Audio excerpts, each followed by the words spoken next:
Beneath the bustling streets of London, deep under the concrete and asphalt of modern life, construction workers made a discovery that would send chills down the spines of archaeologists across Europe. As the massive Crossrail project carved its way through the ancient heart of the city, shovels struck something that shouldn't have been there. Row after row of human skeletons, laid out in neat formations, staring up at the modern world with hollow eye sockets that had witnessed humanity's darkest hour. These weren't ordinary graves. These were the plague pits of medieval Europe, mass burial sites that hold the most terrifying secrets of our continent's bloodiest chapter.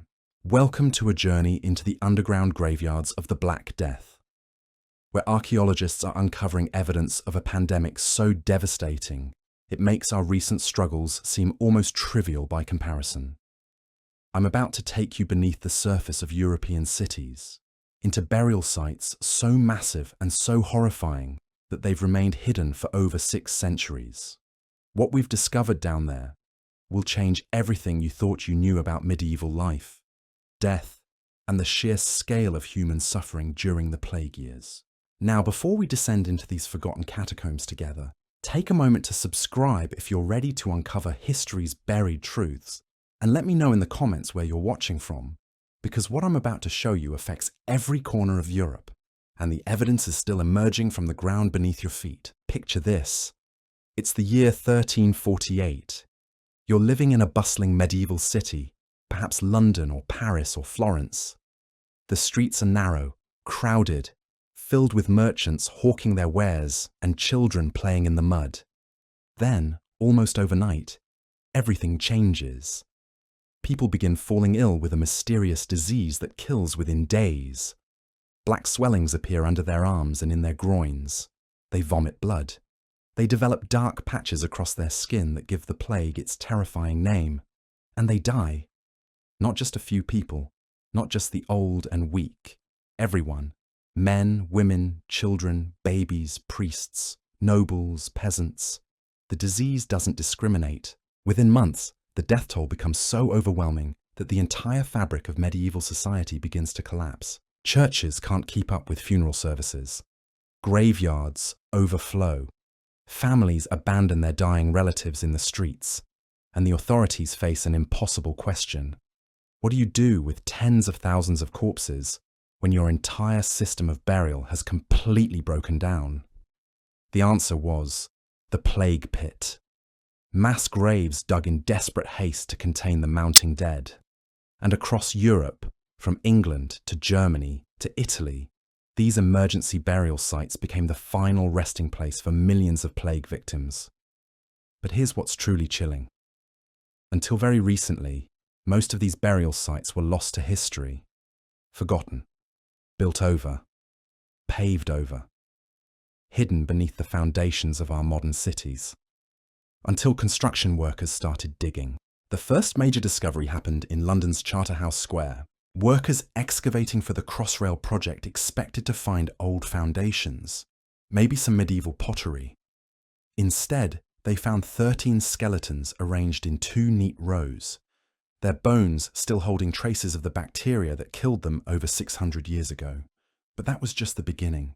Beneath that small corner of the square, archaeologists estimate there could be as many as 10,000 bodies, 10,000 plague victims stacked in layers, buried in such haste that normal Christian burial practices were completely abandoned.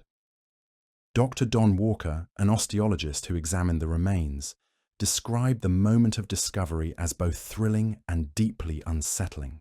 These weren't just bones to be catalogued and measured. These were the remains of real people who had lived through humanity's worst pandemic. People who had watched their families die. People who had experienced terror beyond our imagination. And now, centuries later, their bones were telling a story that no historical document could capture. The Charterhouse discovery was revolutionary because it provided the first direct physical evidence of how London dealt with the Black Death. But it also raised disturbing questions. If there were 10,000 bodies beneath one small square, how many more lay hidden throughout the city? How many plague pits had been forgotten, built over, lost to time? The answer came as archaeologists began examining other construction sites across London. At East Smithfield, excavations revealed another emergency burial ground, this one containing over 750 plague victims. The site had been established by royal decree when existing churchyards could no longer cope with the death toll. King Edward III himself had ordered the dedication of this land specifically for plague victims, revealing just how desperate the situation had become. But the East Smithfield discovery revealed something even more disturbing than the sheer number of bodies. The way they were buried told a story of escalating panic and desperation. Early burials showed some attempt to maintain Christian dignity. Bodies were oriented east to west according to religious tradition. Individual graves were dug with some care, but as the plague intensified and the death toll mounted, that changed dramatically. Later, burials were stacked 5 bodies deep in mass graves. The careful orientation was abandoned. Bodies were simply thrown in wherever space could be found. The archaeological evidence shows a clear progression from organized burial to complete chaos. At the height of the plague, 200 people were being buried per day at East Smithfield alone. 200 people. Every single day. In just one emergency burial ground in one city. The bones themselves reveal the horrifying speed at which the plague killed. Unlike other diseases that typically target the young and old, plague victims at East Smithfield showed an unusual age distribution. While 30% were children, most adults died under the age of 35. This wasn't a disease that picked off the weak and vulnerable. This was something that killed healthy adults in their prime, something that struck down entire families regardless of age or social status. But the London discoveries were just the beginning. As word spread through the archaeological community, researchers began looking for similar sites across Europe. And what they found was evidence of a continental catastrophe on a scale that defied comprehension. In southern Germany, near Nuremberg, archaeologists uncovered what may be the largest plague pit ever discovered in Europe. 8 separate mass graves containing over 1,000 skeletons, all dating to plague outbreaks between the late 15th and early 17th centuries. The arrangement of bodies in these pits revealed the same desperate conditions found in London. Bodies were packed tightly together in a seated position to maximize space. Skeletons faced different directions, stacked one on top of another to fill every available inch. Infants and babies were wedged into gaps between adult bodies. The Nuremberg site provided crucial evidence that plague continued to devastate European cities long after the initial Black Death outbreak. Historic records show that a plague outbreak in 1632 and 1633 killed more than 15,000 people in Nuremberg alone. The scale of mortality was so overwhelming that normal burial practices were completely abandoned, despite the existence of designated plague cemeteries within the city. But perhaps the most haunting discovery came from a small parish church in Bavaria. During renovation work at the Leonhard Catholic Church in Manching-Pichel, workers found 75 human skeletons packed beneath the sacristy in 4 distinct layers. DNA analysis confirmed the presence of plague bacteria in the remains, providing some of the earliest molecular evidence of plague in medieval Germany. But what made this discovery particularly disturbing was its location. These weren't bodies hastily buried in emergency grounds outside the city. These were plague victims buried directly beneath a church, in what should have been sacred ground reserved for the most honoured dead. The Bavarian discovery challenged everything historians thought they knew about medieval plague burial practices. The multi-layered arrangement suggested that this sacred space had been used repeatedly during successive plague outbreaks, with new bodies simply piled on top of older remains. It was evidence of communities so overwhelmed by death that even the most sacred spaces became emergency burial grounds. As archaeologists continued their work across Europe, a pattern began to emerge. Plague pits weren't random holes in the ground where bodies were carelessly thrown. Despite the emergency conditions, despite the overwhelming scale of death, medieval communities had tried to maintain some dignity in their burial practices. Bodies were still arranged with care whenever possible. Religious orientations were maintained when circumstances allowed. Even in mass graves, there was evidence of individual attention to the dead. This evidence contradicted centuries of historical assumptions about plague burials. Popular accounts had always described hasty, careless disposal of plague victims, with bodies thrown into pits like garbage. But the archaeological evidence told a different story. Even during humanity's darkest hour, communities had struggled to maintain their values, their religious beliefs, their respect for the dead. The scientific analysis of plague pit remains has provided unprecedented insights into the medieval pandemic. DNA extraction from victims' teeth has confirmed the presence of Yersinia pestis, the bacterium responsible for plague, in remains across Europe. But more than that, genetic analysis has revealed that the plague bacteria came to Europe just once, at the beginning of the medieval period, challenging previous theories about multiple separate introductions of the disease. The isotope analysis of bones has revealed intimate details about individual plague victims: where they were born, what they ate, how they lived before the plague struck them down. One skeleton from the Charterhouse pit belonged to a young man aged between 18 and 25 who had moved to London from central England at age 5. His bones contained clear evidence of plague bacteria, but they also told the story of his life. He had grown up in rural England, then moved to the bustling capital city, perhaps seeking opportunity or adventure. Instead, he found death in one of history's most devastating pandemics. These individual stories emerging from the plague pits add a deeply human dimension to what could otherwise be just statistics. Behind every skeleton is a person who lived, loved, hoped, and feared. Behind every mass grave is a community that faced unimaginable loss and somehow found the strength to care for their dead, even in the midst of catastrophe. But the plague pits hold more secrets than just individual tragedies. They provide evidence of how entire societies responded to existential crisis. The very existence of these mass burial sites reveals the collapse of normal social structures during the plague years, the abandonment of individual burial practices, the breakdown of religious ceremonies, the desperate improvisations of communities facing annihilation. Yet they also reveal resilience, the careful arrangement of bodies even in emergency circumstances, the attempts to maintain Christian burial orientations, the dedication of sacred ground for plague victims. These details show that even in humanity's darkest hour, people struggled to maintain their values and dignity. The discoveries continue to this day. Every major construction project in European cities has the potential to uncover new plague pits. Every foundation excavation, every subway tunnel, every underground parking garage could reveal more evidence of the medieval pandemic that reshaped our continent. And with each new discovery, we're forced to confront uncomfortable questions about our own mortality and our own society's preparedness for catastrophic events.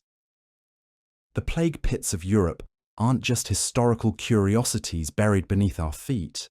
They're windows into our own fragility, reminders of how quickly civilization can crumble when faced with forces beyond our control. The psychological impact of these discoveries extends far beyond the archaeological community. When construction workers first uncovered those 13 skeletons in Charterhouse Square, many reported feeling an overwhelming sense of unease. Not fear of contamination, the plague bacteria died centuries ago, but something deeper. A recognition that they were standing at the edge of an abyss that had swallowed millions of their ancestors. Dr. Jelena Bekvalak, a curator of human osteology at the Museum of London, described the moment she first examined plague pit remains as profoundly moving. These weren't museum specimens or academic curiosities. These were people who had experienced terror on a scale we can barely comprehend. People who had watched their children die. People who had buried their parents, their siblings, their friends. people who had lived through the collapse of everything they thought was permanent and stable. The evidence from plague pits across Europe reveals just how completely medieval society unraveled during the pandemic years. In normal times, death was a highly ritualized process. Bodies were washed, dressed in their finest clothes, laid out for viewing, blessed by priests, and buried in consecrated ground with elaborate ceremonies. Families mourned together. Communities gathered to honor the dead. Death was a social event that reinforced bonds between the living and provided comfort to the grieving. All of that disappeared during the plague years. Archaeological evidence from sites across the continent shows the same pattern of social breakdown.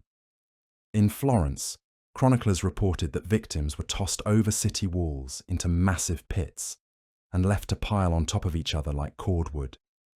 In Venice, over 90,000 people died, overwhelming every cemetery and church in the city.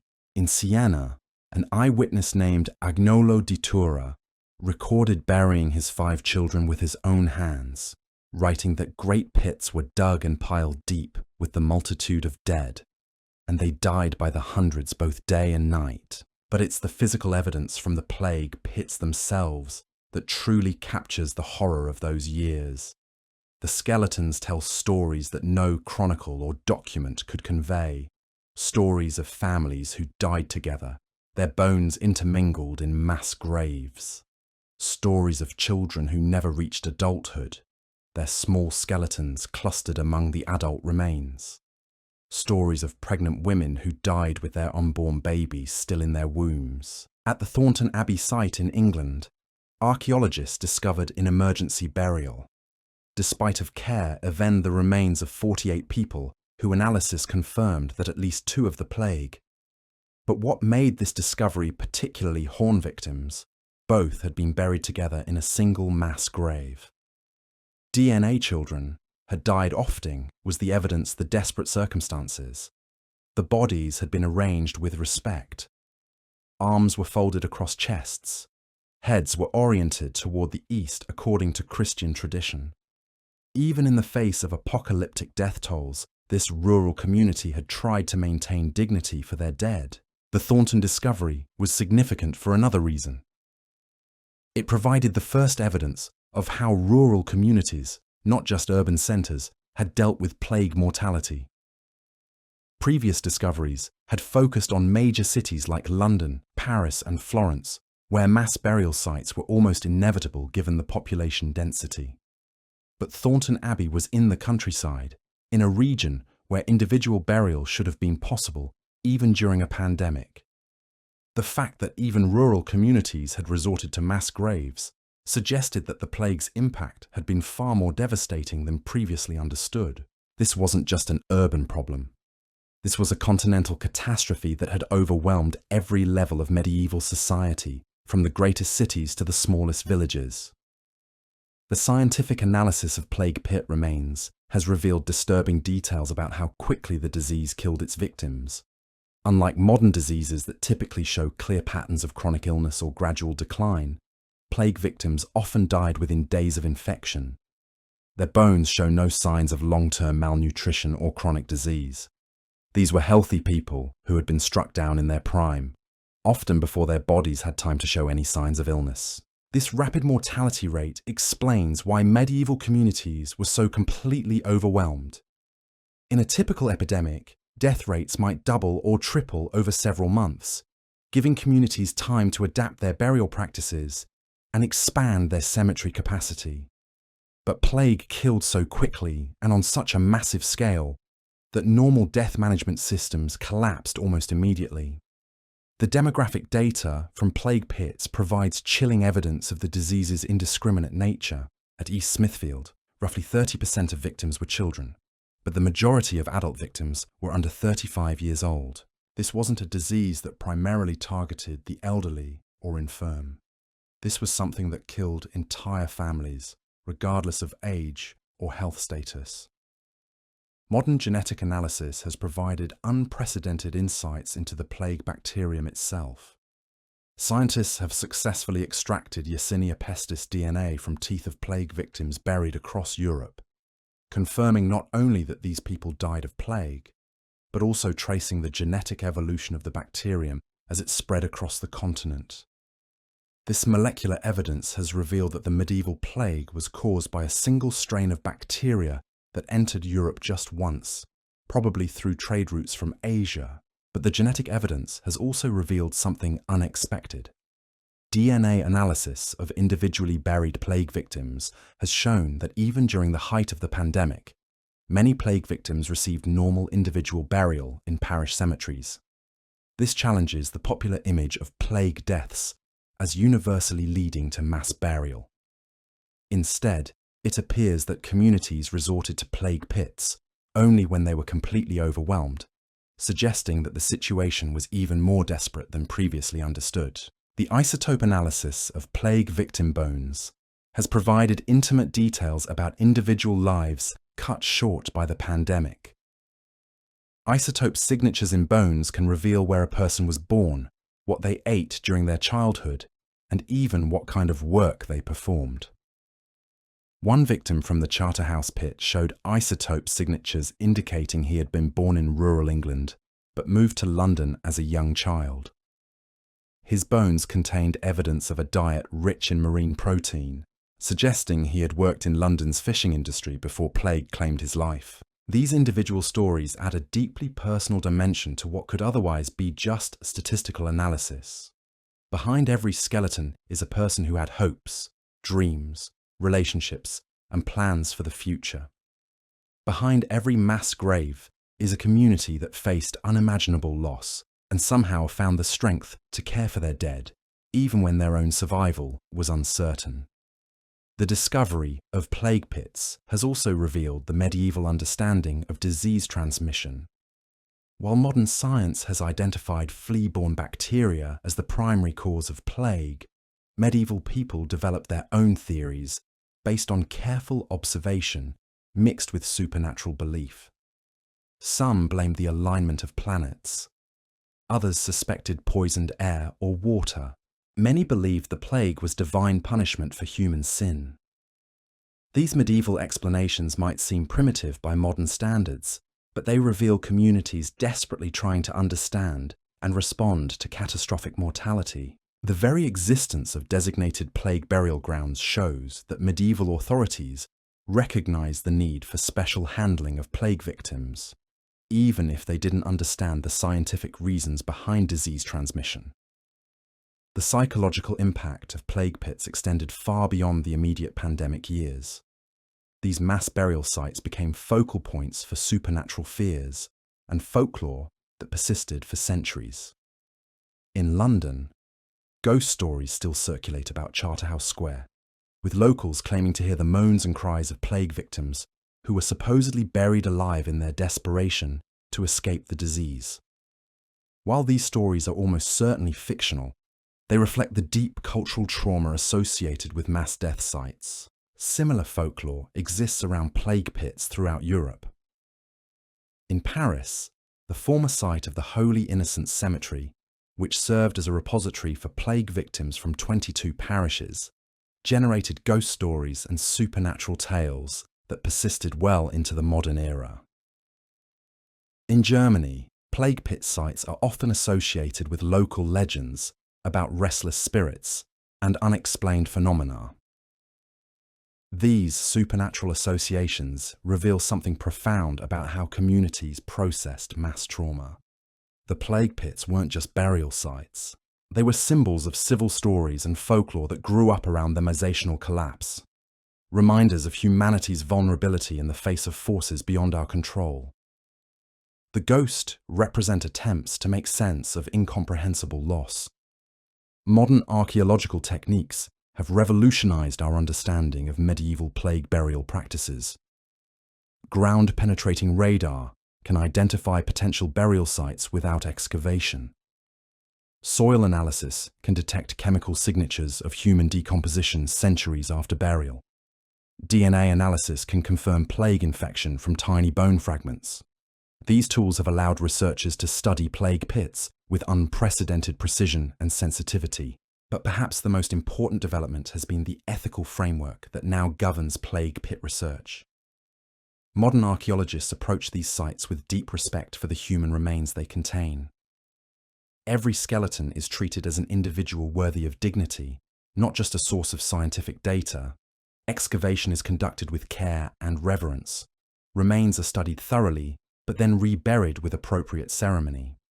This ethical approach reflects a growing recognition that plague pits aren't just archaeological sites. They're sacred spaces where millions of our ancestors found their final rest. They're monuments to human suffering and resilience. They're reminders of our shared vulnerability and our capacity for compassion, even in the darkest circumstances. The discoveries continue to accumulate as urban development uncovers new sites across Europe. Every major construction project in historic city centres has the potential to reveal more plague pit evidence. Every foundation excavation, every subway expansion, every underground parking facility could expose more remains from the medieval pandemic. And with each new discovery, we're forced to confront uncomfortable questions about our own society's preparedness for catastrophic events. The plague pits of Europe aren't just historical curiosities. They're warnings from the past, reminders that the civilization we take for granted is far more fragile than we'd like to believe. The construction crews working beneath Paris had no idea they were about to make one of the most significant plague pit discoveries in modern European archaeology. In 2014, workers expanding the underground areas of a supermarket broke through what they thought was just another layer of old foundation.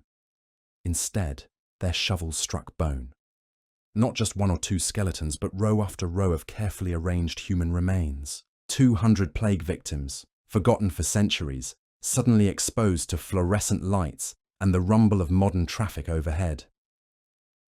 But what made this Parisian discovery so extraordinary wasn't just the number of bodies. It was how they had been buried. Despite dying during one of history's most chaotic periods, these plague victims had been placed with remarkable care. 8 separate graves, one containing 150 bodies buried in precise layers, arms folded across chests, heads oriented according to Christian tradition. Even in the face of apocalyptic death tolls, this medieval community had refused to abandon their reverence for the dead. Dr. Isabella Beatty, the archaeologist who led the excavation, described the moment of discovery as both professionally thrilling and deeply humbling. These weren't just archaeological specimens to be catalogued and analysed. These were people who had lived through terror beyond our comprehension, people whose final moments had been spent watching their city die around them. And yet, somehow, their community had found the strength to honour them in death. The Parisian site revealed something that contradicted centuries of historical assumptions about plague burials. Popular as chaotic dumping grounds where bodies were thrown accounts, had always described mass graves without ceremony or care. Medieval chroniclers had written about corpses piled like cordwood, about families abandoning their dead in the streets, about the complete breakdown of Christian burial practices. But the archaeological evidence was telling a very different story. Across Europe, from London to Bavaria to the heart of France, plague pit excavations were revealing the same pattern. Even during humanity's darkest hour, even when death rates reached 200 people per day in a single city, communities had struggled to maintain dignity for their victims. Bodies were arranged with care whenever circumstances allowed. Religious orientations were preserved when possible. Individual attention was paid to the dead even when they had to be buried en masse. This evidence forced archaeologists to completely reconsider their understanding of medieval plague response. The mass graves weren't evidence of callousness or social breakdown. They were evidence of communities pushed beyond their absolute limits, but still trying desperately to maintain their values and beliefs. The plague pits represented not the abandonment of civilization, but its stubborn persistence in the face of annihilation. The scale of these discoveries became even more staggering as researchers began using modern technology to peer beneath European city centres without disturbing the remains. Ground-penetrating radar surveys of historic districts revealed the ghostly outlines of mass burial sites that had been completely forgotten. In some cases, entire city blocks sat atop medieval plague cemeteries. Shopping centres, office buildings, residential developments, all constructed unknowingly over the bones of plague victims. London's financial district, one of the most expensive real estate markets in the world, revealed particularly disturbing secrets. Radar surveys suggested that massive plague pits extended Charterhouse Square and East Far beyond the known sites at Smithfield. The Bank of England, the London Stock Exchange, countless office towers and luxury hotels all appeared to be built over forgotten plague burial grounds. The irony was inescapable.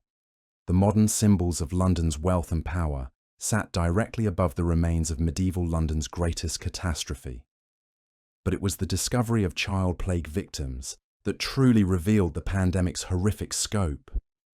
At sites across Europe, archaeologists found evidence of families dying together. Their remains intermingled in ways that told heartbreaking stories. Out of a pregnant woman still carrying one German site, researchers uncovered the skeleton of her unborn child. At another, they found the tiny bones of infants and babies wedged into gaps between adult bodies, suggesting that entire households had succumbed to the disease within days. Or plague children revealed particularly disturbing details about the disease weeks of each other. So, the bones of progression. Unlike adult victims, who sometimes showed signs of attempting to fight the infection, child skeletons often displayed evidence of rapid, overwhelming systemic failure. Their small bones contained the same molecular signatures of Yersinia pestis found in adult victims, but the pattern of bone changes suggested they had died even more quickly than their parents. Dr. Rebecca Redfern, a bioarchaeologist specializing in medieval disease, described examining child plague victims as one of the most emotionally challenging aspects of her work. These weren't abstract historical data points. These were real children who had experienced terror and pain beyond imagination. Children who had watched their parents fall ill and die. Children who had been left alone in a world where normal social structures had completely collapsed. The demographic analysis of plague pit populations revealed the disease's terrifyingly democratic nature.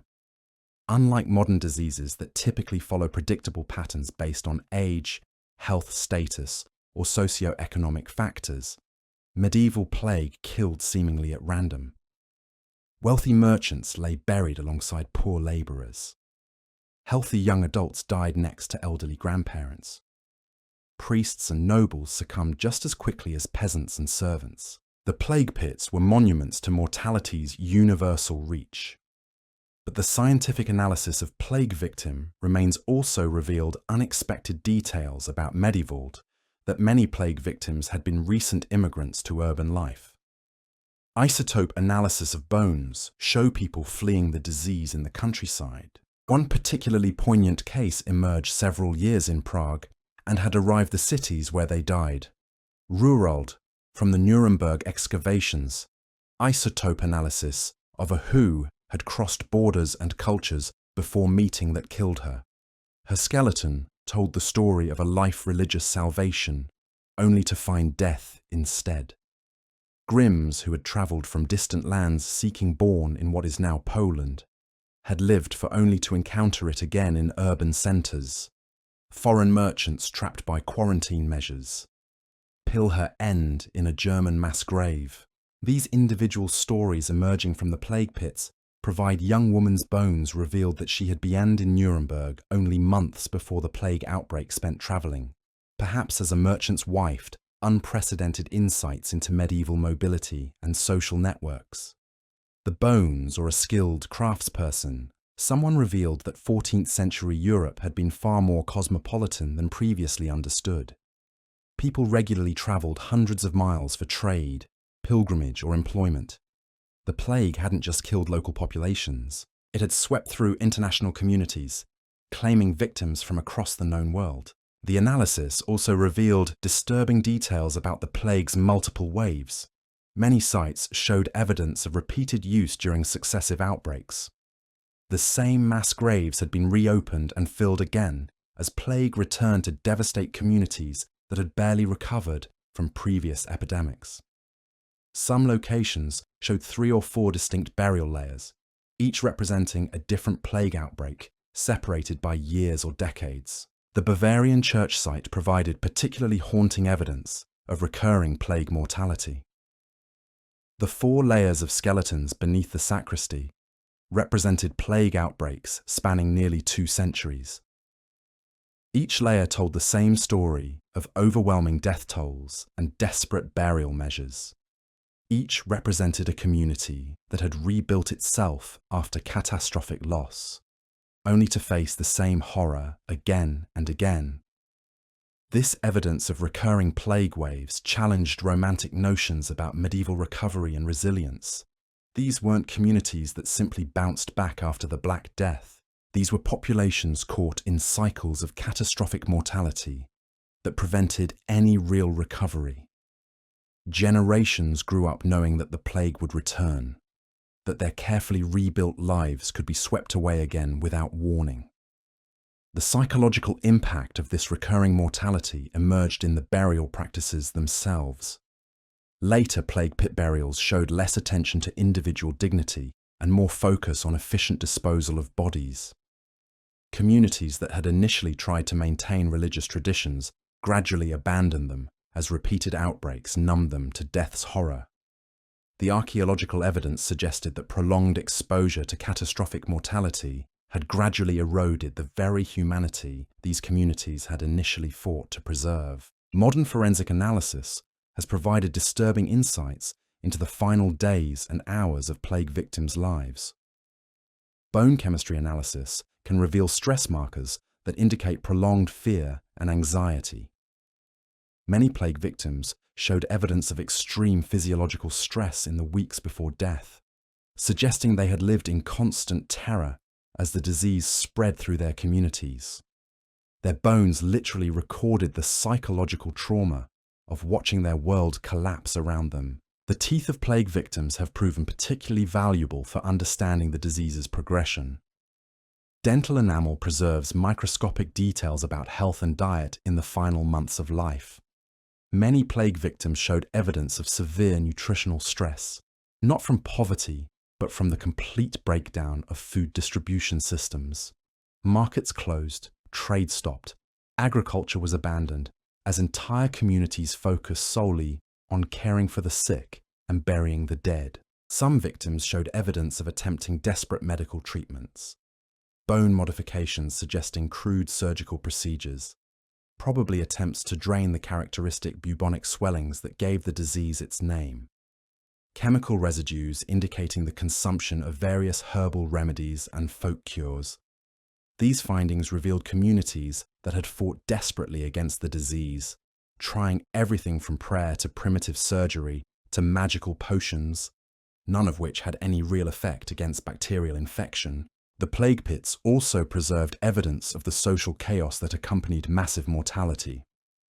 At several sites, archaeologists found evidence of hasty looting and grave robbing. Expensive clothing and jewelry that should have been buried with wealthy victims had been stripped away before burial. Even in death, plague victims weren't safe from the desperation of survivors struggling to maintain themselves in a collapsing economy. But perhaps most disturbing were the sites that showed evidence of premature burial. At multiple locations across Europe, archaeologists have found skeletons in positions suggesting the victims had regained consciousness after being placed in mass graves. Scratches on coffin lids, bodies found in contorted positions inconsistent with careful placement. The terrifying possibility that some plague victims had been buried alive, either by mistake or by communities so overwhelmed that they couldn't distinguish between the dead and the deeply unconscious. Dr. Michael McCormick, a medieval historian at Harvard University, described these discoveries as windows into humanity's capacity for both cruelty and compassion under extreme stress. The same sites that showed evidence of premature burial also revealed touching examples of care for the dead. Children buried with toys, couples interred holding hands, priests buried with their religious implements. Even in chaos, love and faith had persisted. The scientific analysis of plague bacteria recovered from victim remains has revealed the evolutionary history of one of humanity's greatest killers. Genetic sequencing of Yersinia pestis extracted from teeth and bones has allowed researchers to trace the exact path of plagues spread across Europe. The molecular evidence shows that the medieval pandemic began with a single introduction of plague bacteria, probably through trade routes connecting Europe to Asia. But the genetic analysis has also revealed something unexpected and deeply troubling. The medieval strain of plague was significantly more virulent than modern varieties. Genetic mutations that occurred during the 14th century outbreak created a version of the bacteria that killed more quickly and spread more efficiently than anything seen in modern plague outbreaks. The plague pits contained evidence of humanity's encounter with a perfect biological weapon, a disease that had evolved specifically to maximize mortality in human populations. This genetic evidence helps explain why medieval plague was so much more devastating than modern outbreaks. It wasn't just a matter of poor sanitation or lack of medical knowledge. The disease itself was deadlier, more contagious, and more resistant to natural human immune responses. The plague pits represented humanity's confrontation with biological warfare on a scale that made nuclear weapons seem almost benign by comparison. The isotope analysis of plague victim bones has also revealed evidence of the pandemic's impact on medieval agriculture and food systems. Many victims showed signs of dietary stress and malnutrition in their final months, not because food was unavailable, but because distribution systems had completely broken down. Farmers abandoned their fields to care for dying families. Merchants stopped traveling. Markets closed. The plague didn't just kill people directly, it destroyed the entire economic and social infrastructure that supported medieval life. Some plague pit sites have revealed evidence of cannibalism during the worst periods of the pandemic. Cut marks on human bones consistent with butchering for consumption. Chemical analysis showing human protein consumption in victim remains. These discoveries forced archaeologists to confront the possibility that some medieval communities had resorted to eating the dead during the complete breakdown of normal food supplies. Dr. Piers Mitchell, a paleopathologist at Cambridge University, emphasized that evidence of cannibalism during plague outbreaks shouldn't be viewed as moral judgment on medieval communities. These were people facing circumstances beyond modern comprehension. Starvation, terror, the complete collapse of everything they had understood as normal life. The fact that some resorted to cannibalism, while others maintained religious burial practices, revealed the full spectrum of human response to existential crisis. The plague pits have also preserved evidence of medieval medical understanding and treatment attempts. Chemical residues in victim bones show evidence of various herbal remedies and primitive pharmaceuticals, mercury compounds, arsenic preparations, exotic plant extracts imported from distant lands. Medieval communities had tried desperately to fight the disease using every medical knowledge available to them. Some sites revealed evidence of quarantine measures and isolation practices, plague victims buried with evidence of having been confined in specific buildings or areas, bone chemistry suggesting prolonged isolation and minimal human contact in final weeks of life. These findings showed that medieval communities had understood something about disease transmission and had attempted to implement control measures, even without understanding the bacterial nature of infection. The archaeological evidence also revealed the economic impact of plague mortality on medieval urban centres. Coin hoards buried during plague years and never recovered. Evidence of abandoned workshops and manufacturing sites. Trade goods left to rot in warehouses as commercial networks collapsed. The plague pits were surrounded by the debris of a civilization that had simply stopped functioning. Building foundations from the immediate post-plague period showed evidence of rapid demographic collapse. Entire neighborhoods abandoned and left to decay. Churches closed for lack of congregations. Markets that never reopened. The archaeological record showed that many European cities took decades or even centuries to recover their pre-plague populations and economic activity. But the plague pits also revealed evidence of remarkable resilience and recovery. Sites that had been mass burial grounds during plague years were often later converted to churches, monasteries, or other religious buildings. Communities had transformed symbols of death into monuments of faith and hope. The same ground that had held thousands of plague victims became the foundation for institutions dedicated to healing, education, and spiritual renewal. The modern discovery of plague pits has raised important questions about urban development and historical preservation. Should construction projects be halted when plague burial sites are discovered? How should communities balance modern development needs with respect for medieval burial grounds?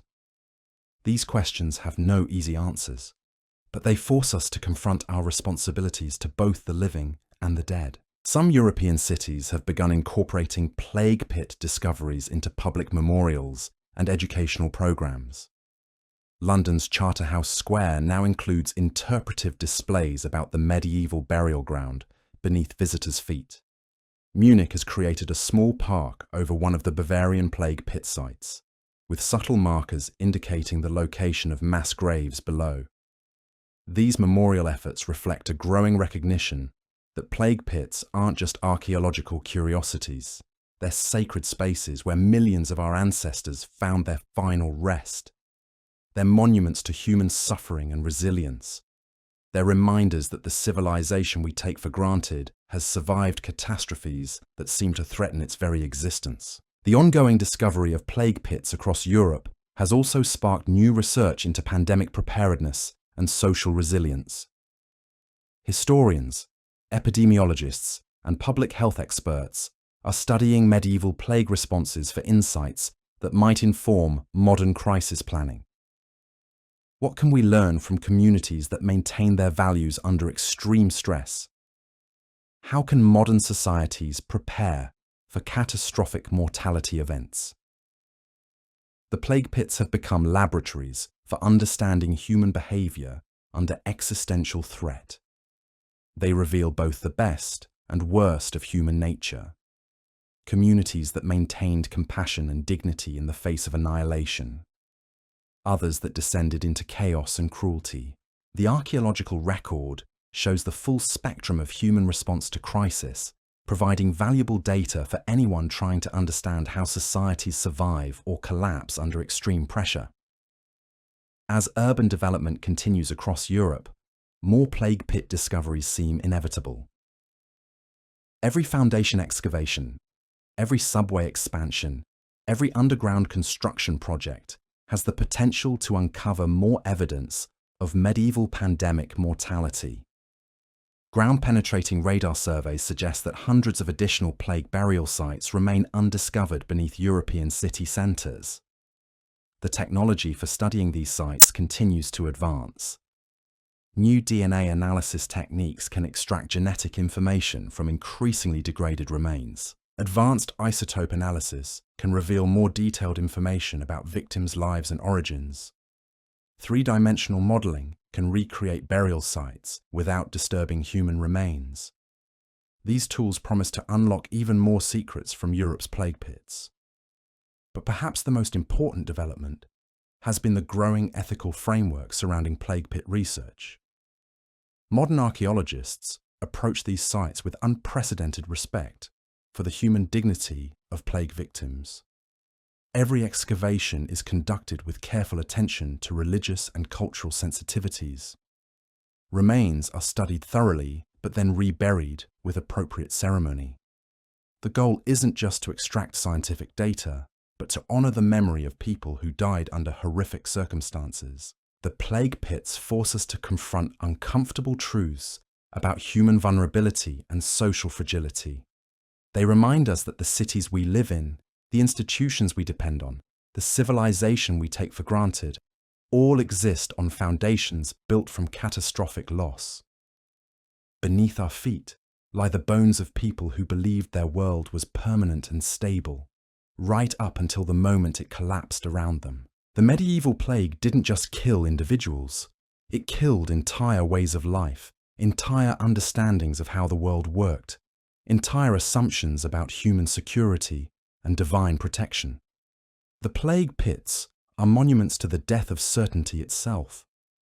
They remind us that everything we think we know about safety, stability, and survival could be swept away by forces beyond our control or comprehension. And yet, the plague pits also remind us that humanity survived its greatest catastrophe.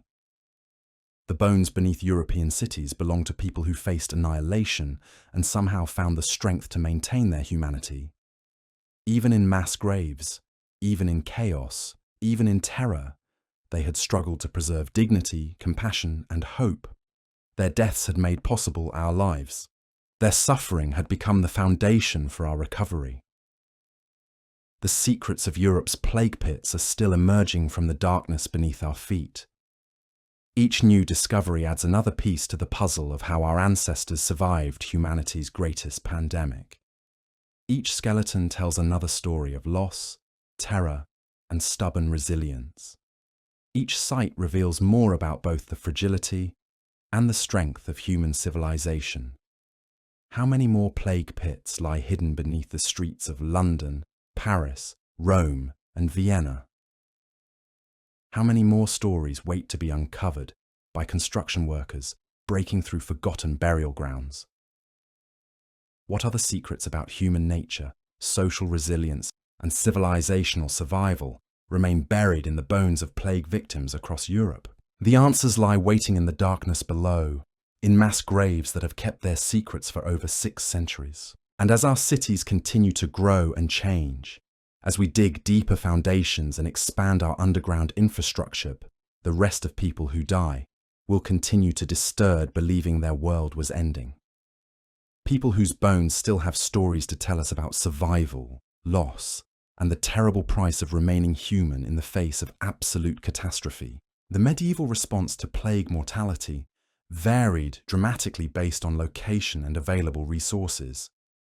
In the Holy Innocents Cemetery of Paris, which served as the primary burial ground for 22 parishes, the sheer volume of death created an entirely different kind of horror. From the Middle Ages until the 18th century, this massive necropolis had functioned as a repository for the city's dead, but during plague years, it transformed into something resembling an industrial death processing facility. The scale was breathtaking and terrifying.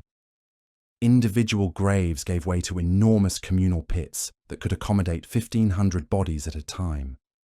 When those filled, new pits were excavated alongside the old ones, creating a sprawling underground city of the dead. By the 15th century, the cemetery had become so overcrowded that medieval authorities constructed specialized buildings called charniers along the cemetery walls. These charnel houses weren't just storage facilities. They were architectural monuments to mass death, their walls lined with the skulls and bones of plague victims whose graves had been excavated to make room for fresh corpses. Contemporary accounts describe scenes that defied human comprehension. During heavy rains, partially decomposed bodies would surface from overfilled graves, creating a landscape of mud and human remains that made normal cemetery functions impossible. The smell became so overwhelming that nearby businesses reported difficulty conducting trade. Yet somehow, impossibly, the facility continued to operate for centuries, processing hundreds of thousands of plague victims through its hellish machinery of mass burial. But the Parisian cemetery revealed something that challenged every assumption about medieval plague response. Despite operating under conditions that seemed to preclude any dignity or care, archaeological evidence shows that even here, communities had struggled to maintain respect for their dead. Bodies were still arranged according to Christian tradition when possible. Religious artifacts were buried with victims when circumstances allowed. even in humanity's most industrialized death facility, traces of compassion and faith had persisted. The discovery of plague pit sites across the Mediterranean revealed how different cultures and climates had shaped burial practices during the pandemic.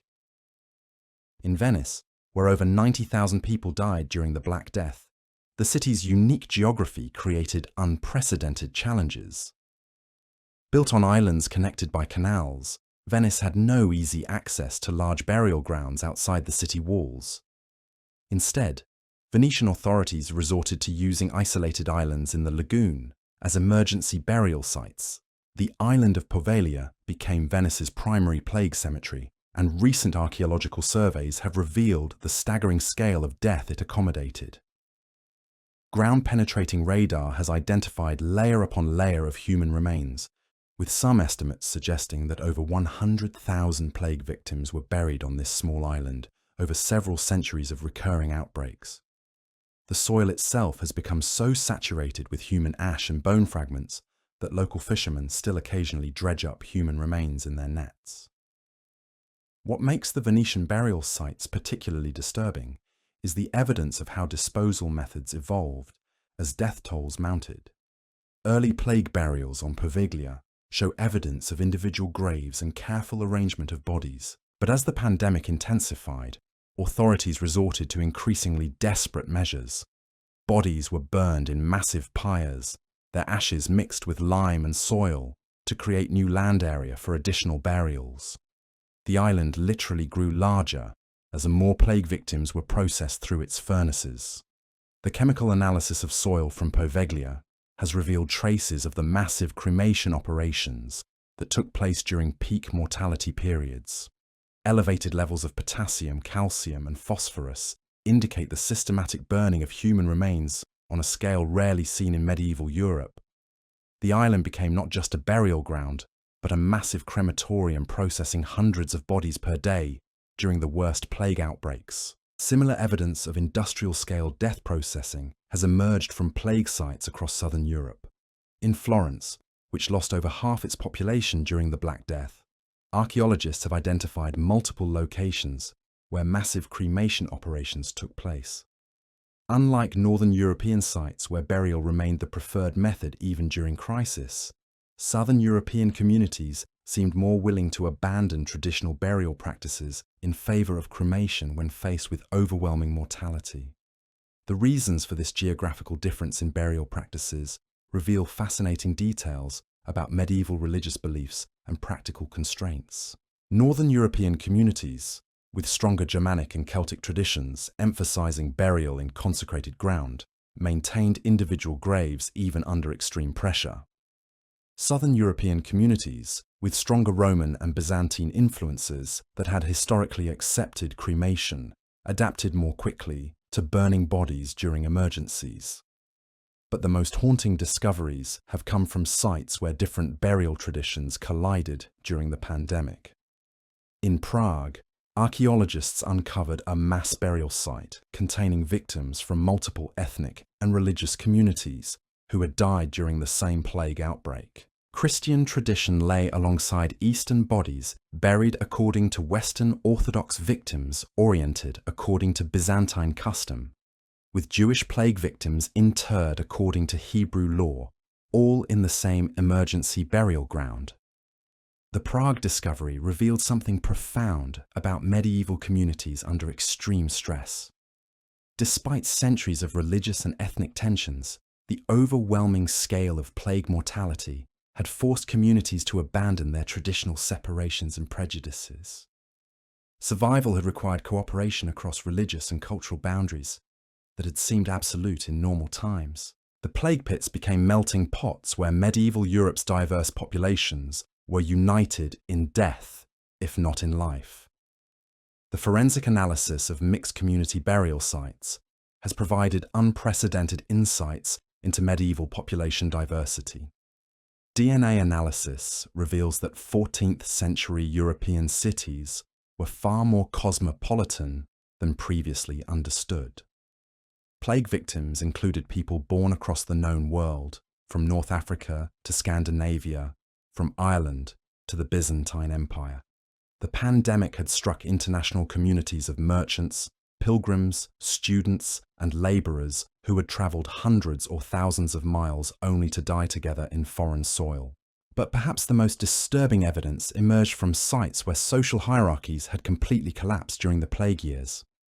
In several German cities, mass graves contained the remains of nobles and peasants buried together without distinction.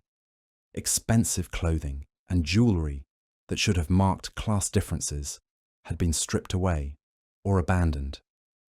The democratic nature of plague mortality had created a kind of equality in death that medieval society had never experienced in life. Archaeological evidence from these mixed-class burial sites reveals the complete breakdown of medieval social structures during peak plague mortality. Servants were buried alongside their masters. Priests lay next to merchants. Children of nobles were interred with the offspring of peasants. The careful class distinctions that had defined medieval European society for centuries disappeared completely in the face of universal mortality.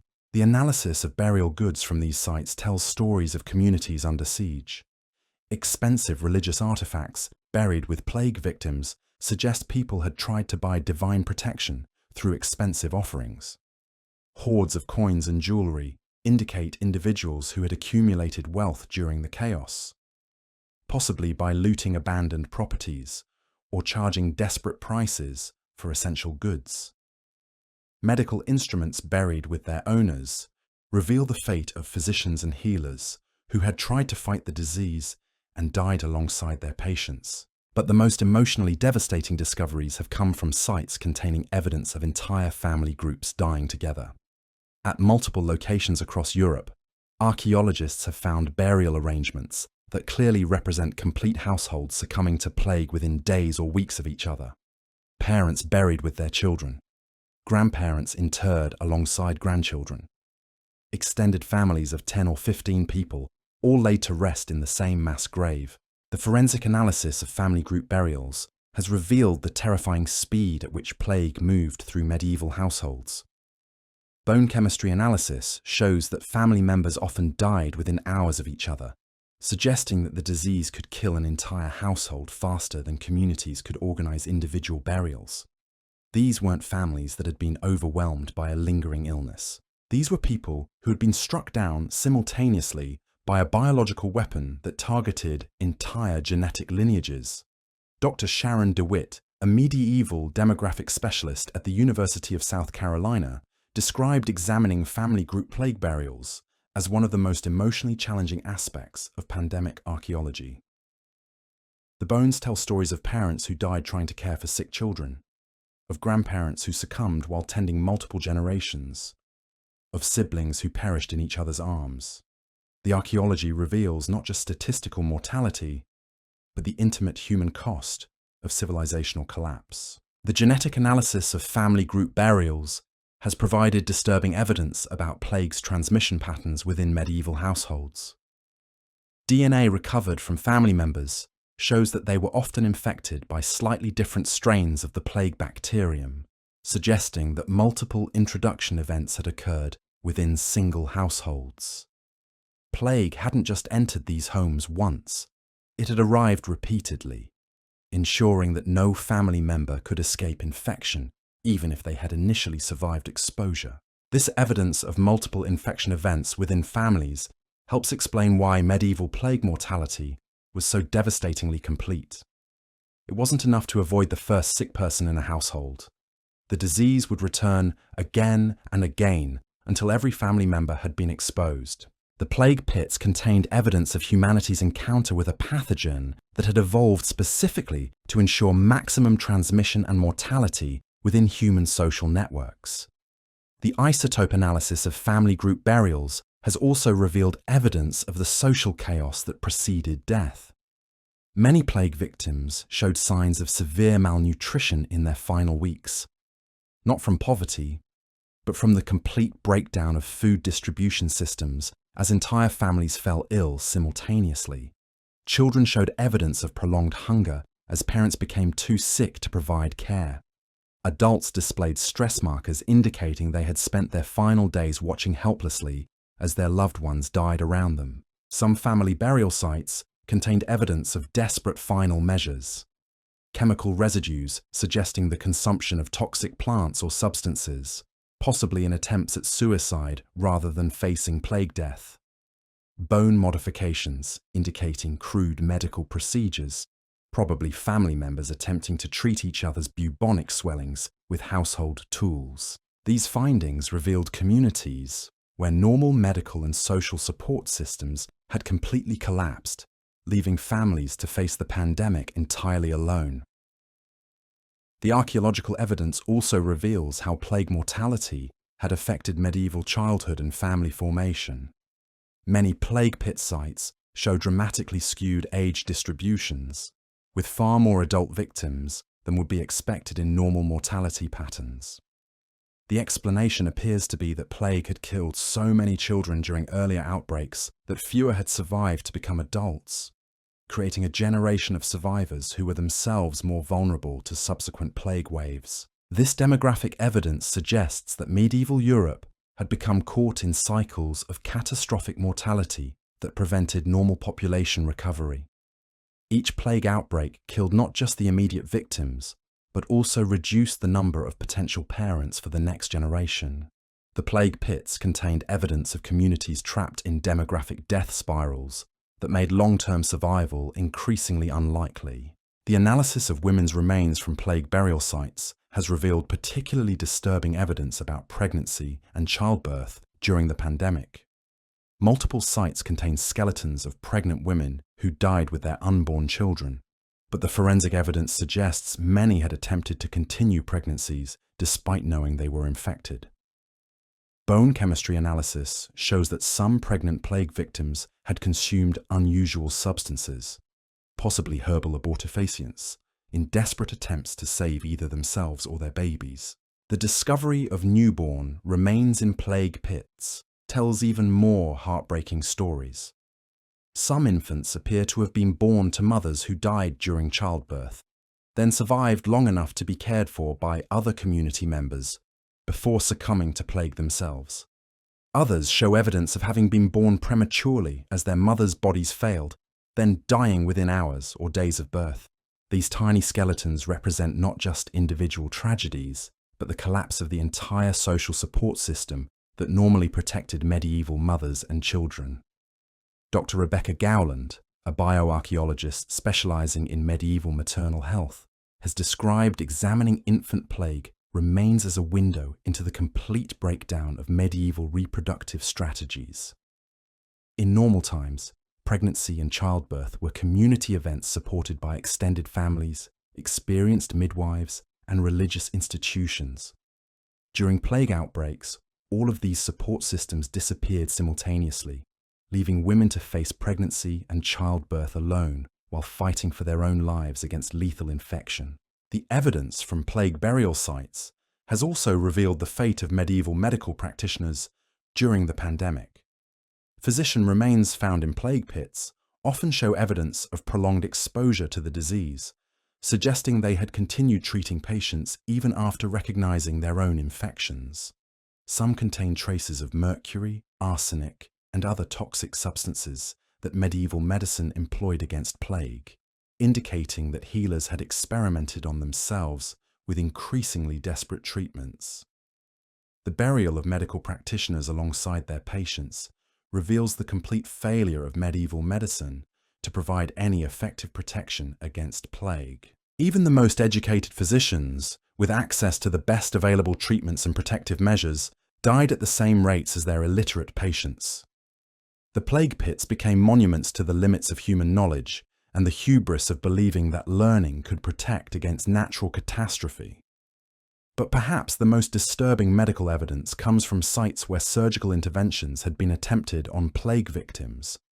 Some skeletons show crude incision marks around bubonic swellings, suggesting that medieval surgeons had tried to drain the characteristic lymph node enlargements that gave the disease its name. The bone modifications indicate these procedures had been performed without anesthesia, probably by desperate family members or community healers, rather than trained physicians. The failure of these surgical interventions evidenced by the presence of operated victims in plague burial grounds, reveals the hopelessness that must have characterized medieval communities during peak mortality periods. Even the most extreme medical procedures provided no protection against bacterial infection. The plague pits contained evidence of humanity's encounter with a disease that rendered all available knowledge and technology completely useless. Modern microbiological analysis of plague pit soil has revealed that Yersinia pestis bacteria had continued to evolve even after the deaths of their human hosts. Genetic material extracted from burial site earth shows mutations that occurred during the decomposition process, suggesting that plague burial grounds themselves had served as evolutionary laboratories for bacterial adaptation. The mass graves hadn't just preserved grounds for new strains of plagued evidence of medieval pandemic mortality. They had become breeding bacteria. This evidence of continued bacterial evolution within burial sites helps explain why plague continued to return to European communities for centuries after the initial Black Death outbreak. The mass graves themselves had become reservoirs of genetic diversity for plague bacteria, ensuring that survivors of one outbreak would remain vulnerable to genetically distinct strains during subsequent epidemics. The plague pits were not just memorials to past mortality, they were weapons caches for future pandemic waves. The soil chemistry analysis of plague burial sites has also revealed evidence of the environmental impact of mass mortality. Elevated nitrogen levels indicate the massive decomposition of human tissue. Unusual mineral concentrations show where lime and other preservatives were used to control odors and decay. pH modifications reveal where organic acids from decomposing bodies had permanently altered soil chemistry. The plague pits had created environmental scars that persisted for centuries after the last body had been interred. Some plague burial sites show evidence of having been deliberately sealed or covered with specific materials intended to prevent future disturbance. Clay caps over mass graves, stone barriers around burial areas, chemical treatments applied to soil surfaces. These measures suggest that medieval communities had understood something about disease transmission and had attempted to isolate plague burial sites from the living population, even without understanding bacterial contamination. The modern discovery of these sealed plague sites has required careful handling by both archaeologists and public health authorities. While the plague bacteria itself died centuries ago, the burial sites sometimes contain other pathogens that remain viable in soil conditions. Anthrax spores, parasitic eggs, and various fungal organisms can survive much longer than bacterial infections, creating potential health risks for excavation workers even today. But perhaps the most significant ongoing discovery has been evidence of how plague mortality had permanently altered European genetics and culture. DNA analysis of pre-plague and post-plague populations shows dramatic genetic bottlenecks in many communities, indicating that entire genetic lineages had been eliminated during pandemic years. The people who repopulated Europe after the Black Death were genetically distinct there before, creating a kind of evolutionary reset that had profound implications for subsequent European development. The cultural impact of this from those who had live genetic disruption emerges clearly from changes in burial practices, religious beliefs, and social structures that occurred after the plague years.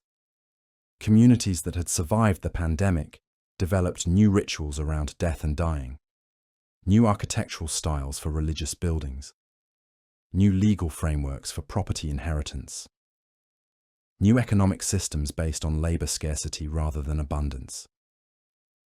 The plague pits marked not just the end of individual lives, but the end of entire ways of understanding and organizing human society. Archaeological evidence from post-plague reconstruction shows that many European communities had deliberately built new settlements away from known plague burial sites, even when those locations offered obvious practical advantages. Medieval survivors had apparently understood that proximity to mass death sites carried risks, whether supernatural or medical, that outweighed economic benefits. The landscape of post-plague Europe was shaped as much by fear of the dead as by the needs of the living. The ongoing analysis of plague pit discoveries continues to reveal new secrets about medieval pandemic response and recovery. Advanced DNA sequencing techniques are identifying previously unknown plague variants. Sophisticated isotope analysis is revealing details about medieval diet, migration, and social networks that were previously impossible to study. Three-dimensional modeling is allowing researchers to reconstruct burial sites and demographic patterns without disturbing human remains. But each new discovery also raises deeper questions about human vulnerability and social resilience. The plague pits force us to confront uncomfortable truths about how quickly the civilization we take for granted can collapse when faced with existential threats. They remind us that the cities we live in, the institutions we depend on, the social networks that support us, all exist on foundations built from catastrophic loss and hard-won survival. The bones beneath European cities belong to people who believed their world was permanent and stable, right up until the moment everything they trusted began to crumble around them. Their deaths became the foundation for our lives. Their suffering made possible our recovery. Their stories, preserved in soil and bone and bacterial DNA, continue to whisper warnings about the fragility of human achievement and the terrible price of remaining human in the face of absolute catastrophe. As construction and development continue across Europe, more plague pit discoveries seem inevitable. Every foundation excavation has the potential to uncover additional evidence of medieval pandemic mortality. Every subway expansion might reveal new insights into how our ancestors survived humanity's greatest biological catastrophe. Every underground construction project could expose more secrets about social resilience, civilizational collapse, and the stubborn persistence of human dignity, even in mass graves. The technology for studying these sites continues to advance at remarkable speed. New archaeological techniques can extract information from increasingly small and degraded samples. Advanced genetic analysis can reconstruct family relationships and population movements from tiny bone fragments. Sophisticated chemical analysis can reveal details about medieval diet, health, and lifestyle that were previously unknowable. Yet perhaps the most important development has been the growing recognition that plague pit discoveries aren't just scientific opportunities. They're encounters with our own mortality and vulnerability.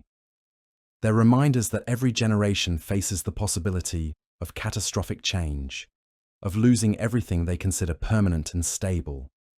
The plague pits speak across centuries to warn us that survival is never guaranteed, that civilization is always fragile, that the difference between life and death, between order and chaos, can disappear in the space of a single bacterial infection. The secrets emerging from Europe's plague pits continue to challenge everything we thought we knew about medieval life, death, and survival. They reveal communities that maintain compassion under impossible stress, families that died together rather than abandon each other, individuals who sacrificed their own safety to care for the sick and bury the dead. But they also reveal the limits of human knowledge, the failure of medieval medicine, and the terrible randomness of mortality that respected neither age nor rank nor virtue. How many more plague pits lie hidden beneath the streets of London, Paris, Rome, Barcelona, and Prague? How many more stories of loss and survival wait to be uncovered by construction workers breaking through forgotten burial grounds? What other secrets about human nature, social resilience, and civilizational collapse remain buried in the bones of plague victims across Europe? And what might those secrets teach us about our own capacity to survive catastrophic change in an uncertain world? The answers lie waiting in the darkness below our feet, in mass graves that have kept their secrets for over 6 centuries, in the bones of people who died believing their world was ending, but whose deaths became the foundation for everything we now consider normal and safe and permanent. The archaeological evidence from plague pits has revealed something that fundamentally changes our understanding of medieval society's response to catastrophic mortality. When researchers began analysing the distribution patterns of burial sites across Europe, they discovered that plague pits weren't randomly scattered across the landscape. They followed specific patterns that revealed the medieval world's sophisticated understanding of disease control, even without knowledge of bacterial infection. In London, the placement of emergency burial grounds like East Smithfield and Charterhouse Square wasn't accidental. These sites were strategically located downwind from major population centres, positioned near water sources that could carry away contamination, and situated on higher ground that would drain naturally during heavy rains. Medieval authorities had instinctively understood principles of public health that wouldn't be scientifically validated for another 500 years. Similar patterns emerged from plague burial sites across the continent. In Germany, plague pits were consistently located outside city walls but within walking distance of urban centres. In Italy, they were positioned near rivers or coastal areas where prevailing winds would carry odours away from populated areas. In France, they were often established in former quarry sites or natural depressions that could accommodate large numbers of bodies while minimising visual impact on survivors. This strategic placement of burial grounds reveals medieval communities that were far more sophisticated in their crisis response than popular accounts suggest. These weren't panic-driven decisions made by terrified populations.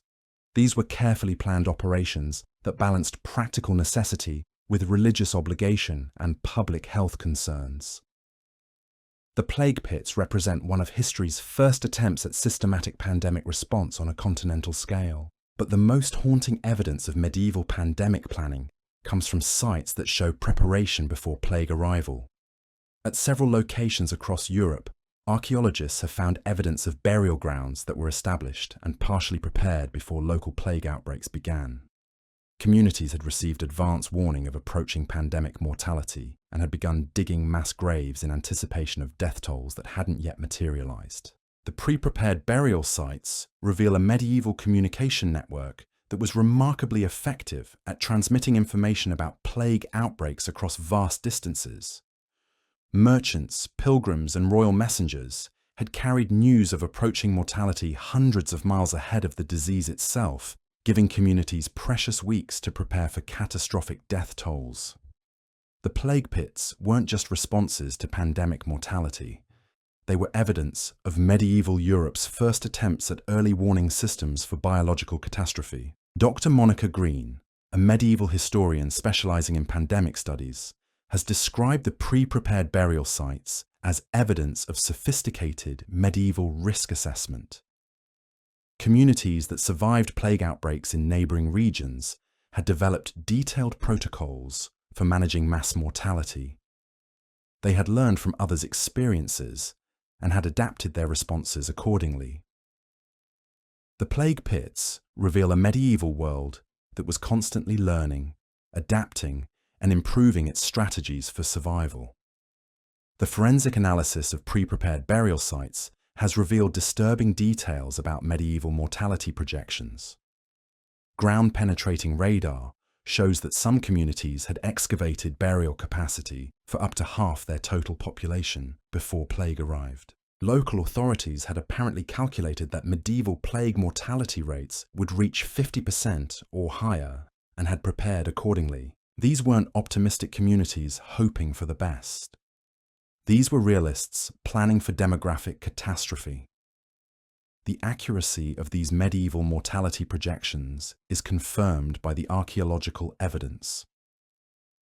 Communities that had prepared a burial capacity for 50% mortality typically filled those graves completely during actual plague outbreaks.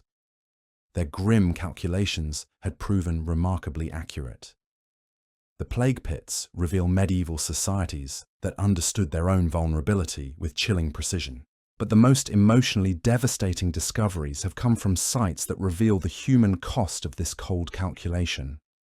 At multiple locations, archaeologists have found evidence of families who had participated in digging mass graves for their neighbours, only to occupy those same graves themselves within weeks or months. The isotope analysis of bones shows that many plague pit victims had engaged in heavy physical labour immediately before their deaths, probably excavating the burial sites where they would eventually rest.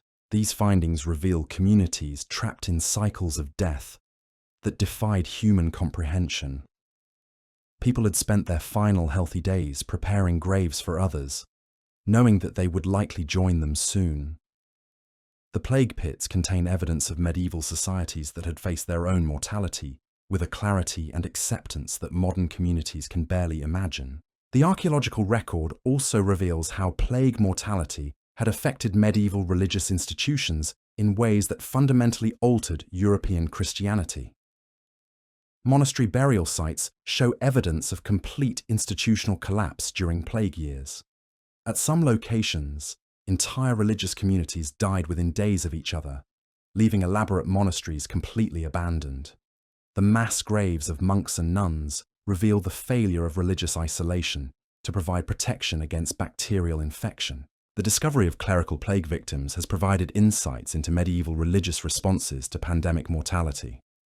Many priest and monk remains show evidence of having continued their duties until death, with religious artifacts buried alongside their bones. Some contain chemical residues, suggesting they had administered last rites to plague victims despite knowing the risks. The plague pits reveal a medieval clergy that had faced biological catastrophe with remarkable courage and dedication. But the religious impact of plague mortality extended far beyond individual sacrifice. The demographic analysis of clerical plague victims shows that many monastic communities lost their entire leadership structure during plague outbreaks. Abbots, priors, and senior monks died at the same rates as novices, creating institutional chaos that lasted for generations. Many monasteries never recovered their pre-plague significance, fundamentally altering the religious landscape of medieval Europe. The archaeological evidence from abandoned monasteries reveals the long-term cultural impact of plague mortality on European intellectual life. Libraries left to decay as entire scholarly communities died. Illuminated manuscripts abandoned mid-creation as scribes succumbed to infection. Scientific instruments buried with their users.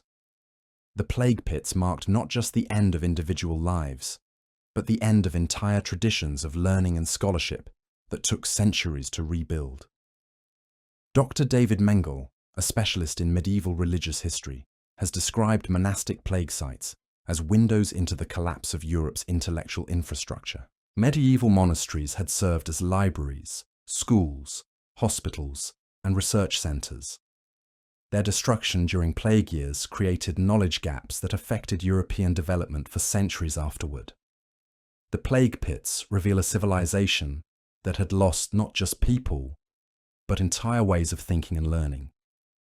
The isotope analysis of clerical remains has also revealed evidence of how religious communities had adapted their practices during plague years.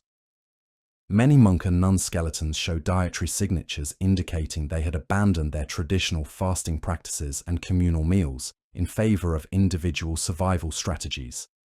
Even the most disciplined religious communities had been forced to compromise their fundamental beliefs when faced with existential threat. Some monastic plague sites contain evidence of theological crisis that accompanied demographic catastrophe. Religious artifacts buried with plague victims often show modifications or damage that suggest doubt or anger toward divine protection. Crucifixes with deliberately broken arms. Prayer books with pages torn out. Holy relics that had been discarded or destroyed. The plague pits reveal medieval communities whose faith had been tested beyond breaking point. But perhaps the most disturbing religious evidence comes from sites where plague victims had been denied proper burial rites. At several locations across Europe, mass graves contain remains that show no evidence of religious ceremony or blessing. Bodies were oriented randomly, rather than according to Christian tradition. No religious artifacts were buried with victims. These sites reveal communities where religious institutions had completely collapsed, leaving the dead without spiritual comfort or divine sanction. The discovery of unsanctified plague burials challenges romantic notions about medieval religious devotion. When faced with overwhelming mortality and institutional collapse, many communities had simply abandoned their religious obligations in favor of practical survival. The plague pits reveal the limits of faith when confronted with biological catastrophe that seemed to mock divine protection and religious remedy. Modern forensic analysis has revealed that many plague victims had died alone, without family or religious support.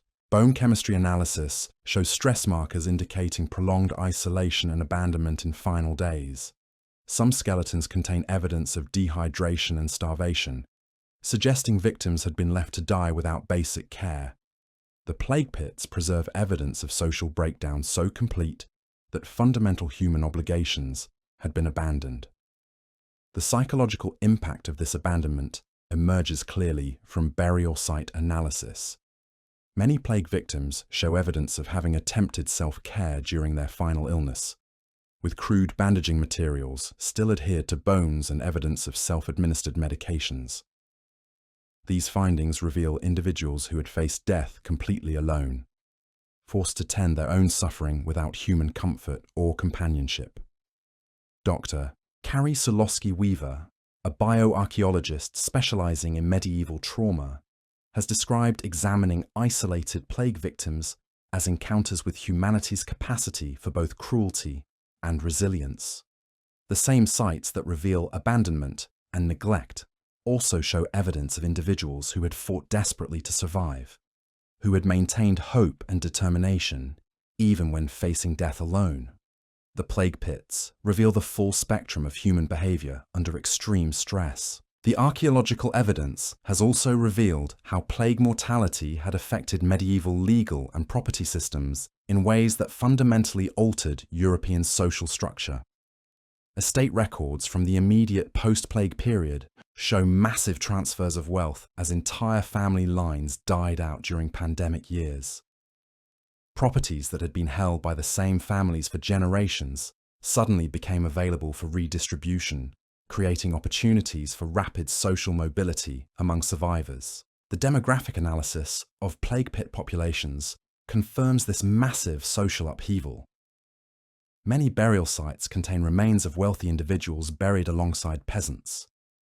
But isotope analysis reveals that some apparent peasants had actually been born into wealth, while some apparent wealthy victims had actually been born poor. The plague years had created unprecedented social mobility as traditional class structures collapsed and reformed around survival rather than birthright. Land ownership records from post-plague Europe show that many of the continent's most powerful families had emerged from the pandemic years rather than predating them. Survivors who had managed to acquire abandoned properties during plague outbreaks became the foundation of new noble lineages. The plague pits marked not just the end of old aristocracies, but the beginning of new ones based on pandemic opportunism rather than ancient bloodlines. The legal implications of mass mortality created unprecedented challenges for medieval courts and governments. With entire family lines extinct, traditional inheritance laws became meaningless. Properties that should have passed to heirs had no surviving claimants. Legal disputes over abandoned estates could take decades to resolve, creating a backlog of cases that strained judicial systems across Europe. Some plague burial sites contain evidence of hasty legal arrangements made during pandemic years. Documents buried with victims show wills written in final days, property transfers conducted on deathbeds, and marriage contracts designed to consolidate resources among survivors. The plague pits reveal communities that had continued trying to maintain legal and social order, even as their fundamental institutions collapsed around them. But perhaps the most significant legal legacy of the plague years was the development of new concepts of public health authority. Governments that had successfully managed plague burial operations gained unprecedented power over private property, individual movement, and community resources. The emergency measures developed during pandemic years became permanent expansions of state authority that fundamentally altered the relationship between medieval governments and their subjects. The modern discovery of plague pits has also revealed evidence of medieval medical experimentation that challenges traditional accounts of period healthcare. Several burial sites contain remains of plague victims who show evidence of surgical procedures that weren't documented in surviving medical texts. Bone modifications indicating attempts at bloodletting, crude organ removal, and experimental drug administration reveal a medieval medical community that had been willing to try desperate measures against an incurable disease. Chemical analysis of plague victim remains has identified pharmaceutical compounds that weren't previously known to medieval medicine. Traces of mercury, antimony, and various plant alkaloids suggest that healers had experimented with toxic substances in attempts to fight bacterial infection. Some victims show evidence of having consumed multiple experimental treatments simultaneously, revealing the desperation that had characterized medical response to plague mortality. The discovery of experimental medical treatments in plague victims has forced historians to reconsider medieval medical knowledge and practice. Rather than the primitive, superstition-based healing traditionally described in historical accounts, the archaeological evidence reveals sophisticated medical experimentation that pushed the boundaries of available knowledge and technology. Medieval healers had been proto-scientists, testing hypotheses and adapting treatments based on observed results. Dr. Piers Mitchell, a specialist in medieval medicine at Cambridge University, has described plague pit medical evidence as revolutionary for understanding medieval healthcare. The experimental treatments found in victim remains suggest that medieval medical practitioners had been far more innovative and empirically minded than previously understood. They had been conducting clinical trials and pharmaceutical research centuries before these practices were formalized in modern medicine. But the medical evidence also reveals the complete failure of medieval healthcare to provide any effective protection against bacterial infection. Even the most experimental and aggressive treatments had provided no survival advantage. Plague victims who had received elaborate medical care died at the same rates as those who had received no treatment at all. The plague pits became monuments to the limits of human knowledge, and the hubris of believing that learning could overcome natural catastrophe. The ongoing analysis of plague burial sites continues to reveal new insights about medieval pandemic response and recovery. Advanced archaeological techniques are identifying previously unknown burial sites throughout European city centres. Sophisticated DNA analysis is revealing details about plague bacterial evolution and transmission patterns.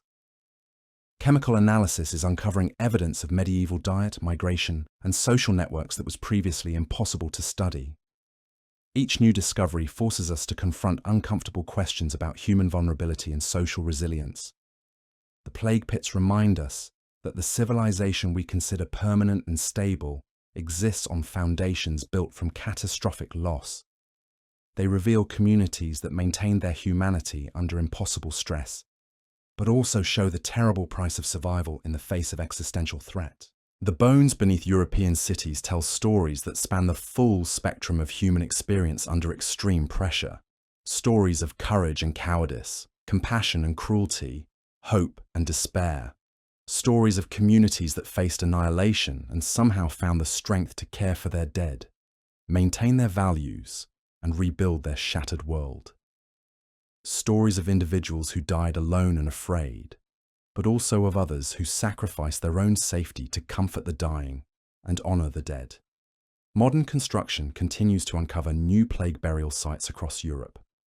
Every foundation excavation has the potential to reveal additional evidence of medieval pandemic mortality. Every subway expansion might expose new insights into how our ancestors survived humanity's greatest biological catastrophe.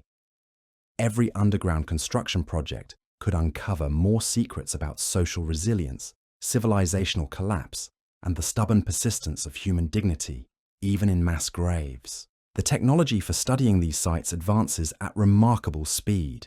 New archaeological methods can extract information from increasingly degraded remains. Advanced genetic techniques can reconstruct family relationships and population movements from microscopic bone fragments. Sophisticated chemical analysis can reveal details about medieval life that were previously unknowable. Three-dimensional modeling can recreate burial sites and demographic patterns without disturbing human remains. Yet perhaps the most important insight emerging from plague pit research is recognition that these discoveries aren't just scientific opportunities. They're encounters with our own mortality and fragility. They're reminders that every generation faces the possibility of catastrophic change, of losing everything considered permanent and stable. The plague pits speak across centuries to warn us that survival is never guaranteed, that civilization is always precarious, that the difference between order and chaos can vanish in the space of a single pandemic. The secrets of Europe's plague pits continue emerging from the darkness beneath our feet. Each skeleton tells another story of loss, terror, and stubborn resilience. Each burial site reveals more about both the fragility and strength of human civilization. Each discovery forces us to confront the uncomfortable truth that we are not so different from the people whose bones lie buried beneath our cities. As we walk the streets of London, Paris, Rome, and Vienna, we tread on ground that holds the remains of millions who died believing their world was ending. Their bones preserve evidence of humanity's darkest hour, but also of our species' remarkable capacity for survival, adaptation, and recovery. Their deaths became the foundation for our lives. Their suffering made possible our safety. Their stories, written in soil and bone and bacterial DNA, continue to whisper across the centuries. How many more plague pits lie hidden beneath the concrete and asphalt of modern Europe? How many more stories of medieval pandemic survival wait to be uncovered by construction workers breaking through forgotten burial grounds? What other secrets about human nature, social resilience, and civilizational collapse remain buried in mass graves that have kept their silence for over 600 years? And perhaps most importantly, what might those secrets teach us about our own capacity to survive catastrophic change in an uncertain world where new pandemics, climate disasters, and social upheavals threaten the stability we take for granted? The plague pits hold answers to questions we may not be ready to ask, but that we cannot afford to ignore.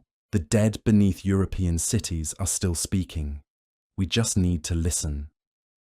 The forensic reconstruction of medieval plague victims has revealed details so intimate and horrifying that they force us to confront the reality of what it meant to die during humanity's darkest pandemic. When Dr. Sarah Inskip first examined the skull of a 14-year-old girl from a Cambridge plague pit, she discovered something that made her pause in the sterile quiet of her laboratory. Etched into the bone around the girl's eye sockets were stress markers so severe they could only have been caused by weeks of extreme terror and physical agony.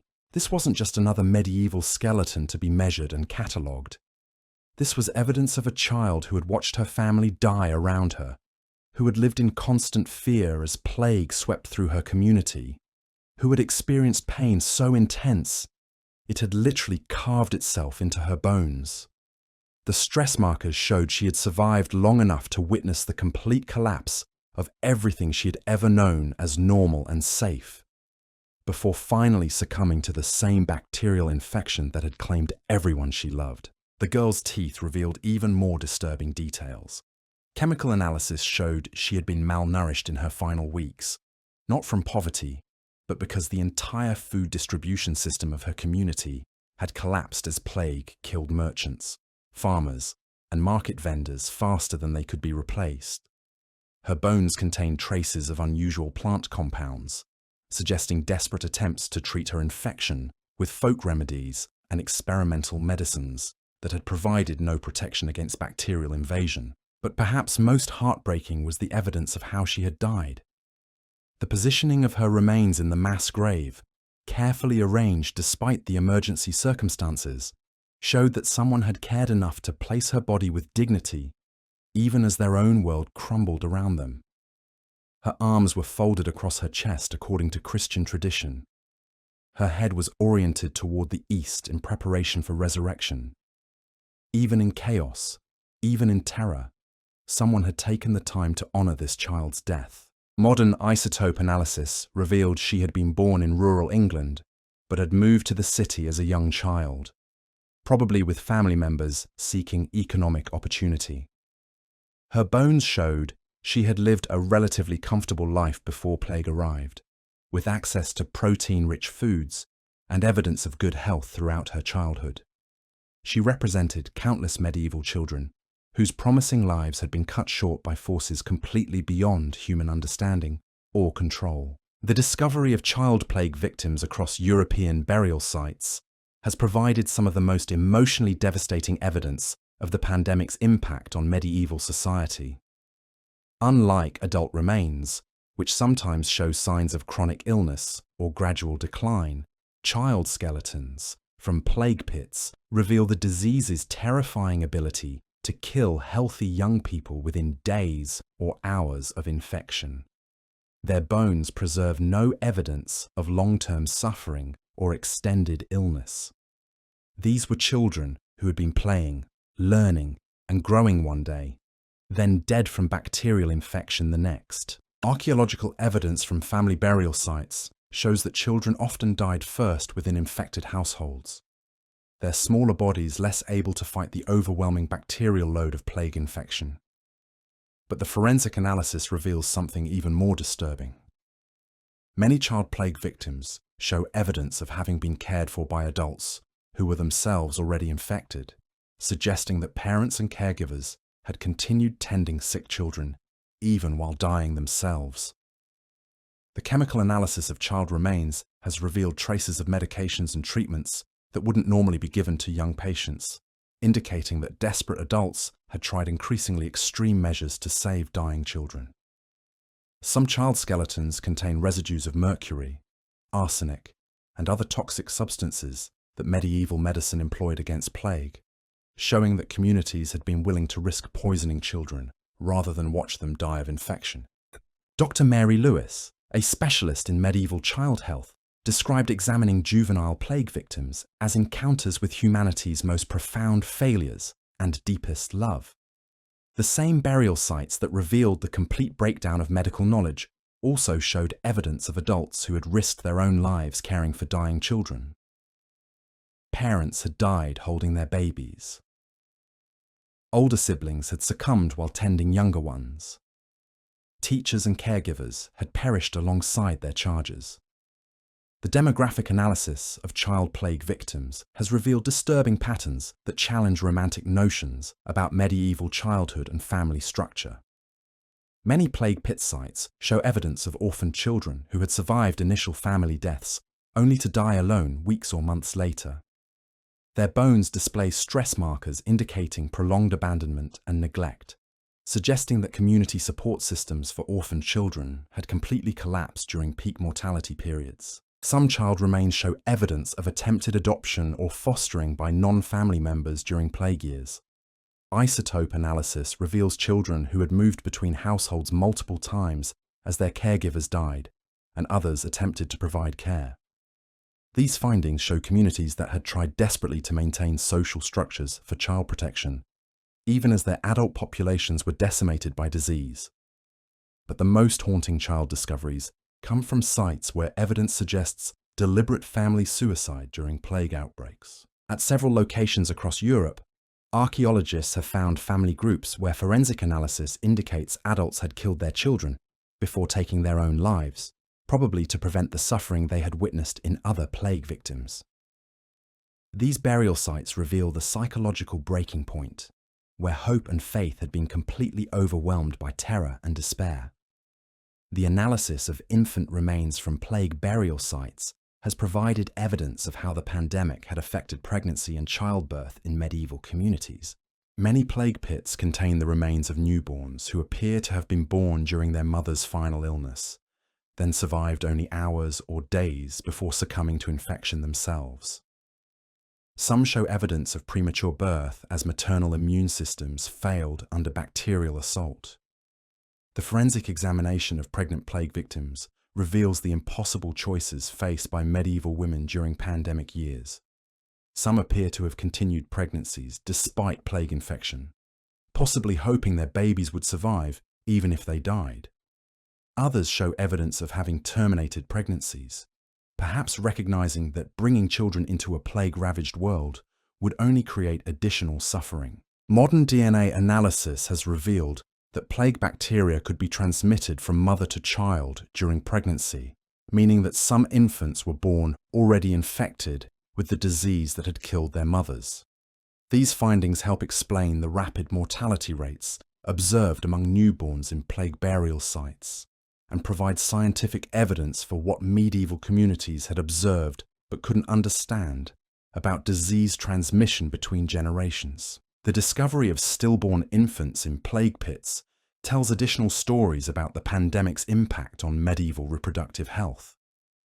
Many show evidence of having died in utero as their mothers' bodies were overwhelmed by bacterial infection. Others appear to have been born alive but were too weak to survive more than a few hours outside the womb. These tiny remains represent not just individual tragedies, but the demographic catastrophe that had threatened the very continuation of European populations.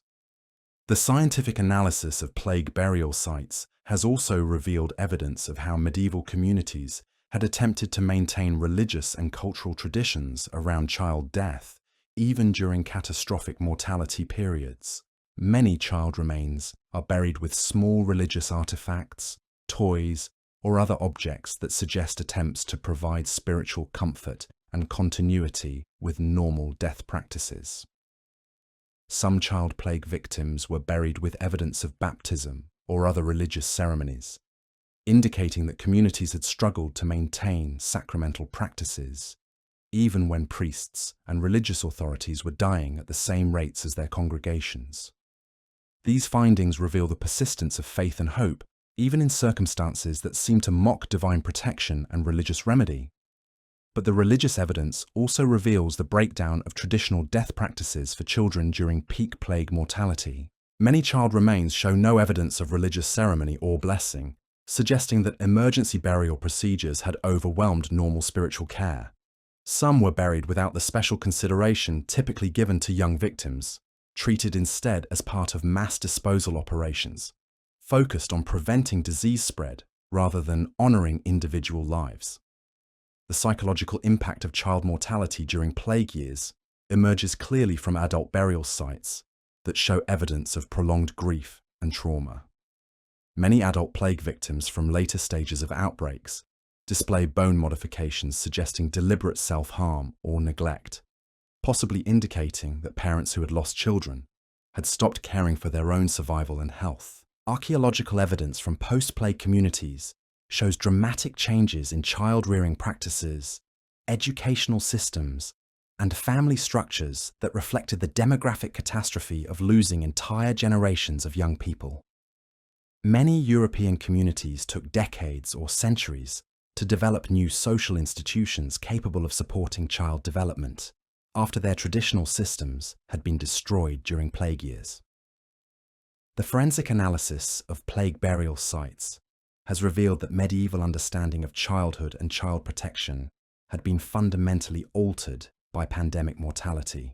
Communities that survived plague outbreaks developed new approaches to childcare, education, and social development that reflected hard-learned lessons about human vulnerability and the need for community resilience in the face of catastrophic change. Modern child psychology research has studied the emotional impact of plague pit discoveries on contemporary communities, finding that the evidence of medieval child mortality continues to affect people who encounter these burial sites today. Construction workers, archaeologists, and local residents often report feeling profound sadness and protective instincts when child remains are uncovered, suggesting that these discoveries tap into universal human responses to child suffering and death. The ongoing discovery of child plague victims has also raised important questions about how modern communities should memorialize medieval child mortality. Several European cities have created special monuments or memorial spaces dedicated specifically to child plague victims, recognizing that these young deaths deserve particular acknowledgement and remembrance. As archaeological techniques continue to advance, the scientific analysis of child plague remains promises to reveal additional insights into medieval childhood, family structure, and community responses to catastrophic mortality. New DNA analysis methods can provide more detailed information about family relationships among buried victims. Advanced chemical analysis can reveal more precise information about child diet, health, and treatment during plague years. But perhaps the most important legacy of child plague victim discoveries is their reminder that pandemic mortality affects the most vulnerable members of society with particular cruelty. The bones of medieval children who died during plague outbreaks speak across centuries to warn us about the special responsibilities we bear to protect young people during times of crisis and catastrophic change. The evidence from European plague pits has also revealed the fate of medieval educational and intellectual institutions during pandemic years. Monastery schools, cathedral academies, and urban learning centres that had served as the backbone of medieval education were decimated by plague mortality. Many never recovered their pre-pandemic significance, creating knowledge gaps that affected European intellectual development for generations. Archaeological evidence from abandoned schools and monasteries shows libraries left to decay as entire scholarly communities died. Illuminated manuscripts abandoned mid-creation as scribes succumbed to infection. Scientific instruments buried with their users as research traditions died with their practitioners. The plague pits marked not just the end of individual lives, but the collapse of entire systems of knowledge transmission and preservation. The demographic analysis of clerical and scholarly plague victims reveals that medieval intellectual communities had been particularly vulnerable to pandemic mortality because of their communal living arrangements and frequent contact with the broader population through teaching, pastoral care, and administrative duties. Many had continued their educational and religious responsibilities even after recognizing their own infections, ensuring maximum disease transmission within scholarly communities. Modern forensic analysis of scholarly plague victims has revealed evidence of continued intellectual activity even during final illness. Some monk and scribe remains show ink stains on finger bones, suggesting they had continued writing and copying texts until death. Others contain evidence of having consumed unusual substances, possibly experimental medications developed through scholarly research into plague treatments. The discovery of educational materials buried with plague victims provides insights into medieval learning priorities during crisis periods. Many scholarly remains are accompanied by religious texts, medical treatises, and astronomical instruments, suggesting that intellectual communities had focused on subjects they considered most essential for human survival and spiritual salvation during catastrophic mortality.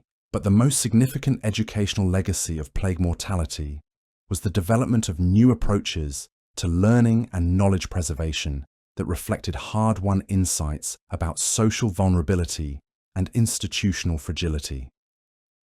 Post-plague European education emphasized practical skills, distributed knowledge systems, and community resilience in ways that recognized the possibility of future catastrophic disruption. The archaeological evidence from plague burial sites continues to accumulate as urban development uncovers new locations across Europe. Each discovery adds additional pieces to our understanding of how medieval communities responded to existential crisis. Each skeleton tells another story of loss, adaptation, and stubborn human resilience in the face of forces beyond comprehension or control. Ground-penetrating radar surveys of historic European city centres suggest that hundreds of additional plague burial sites remain undiscovered beneath modern development.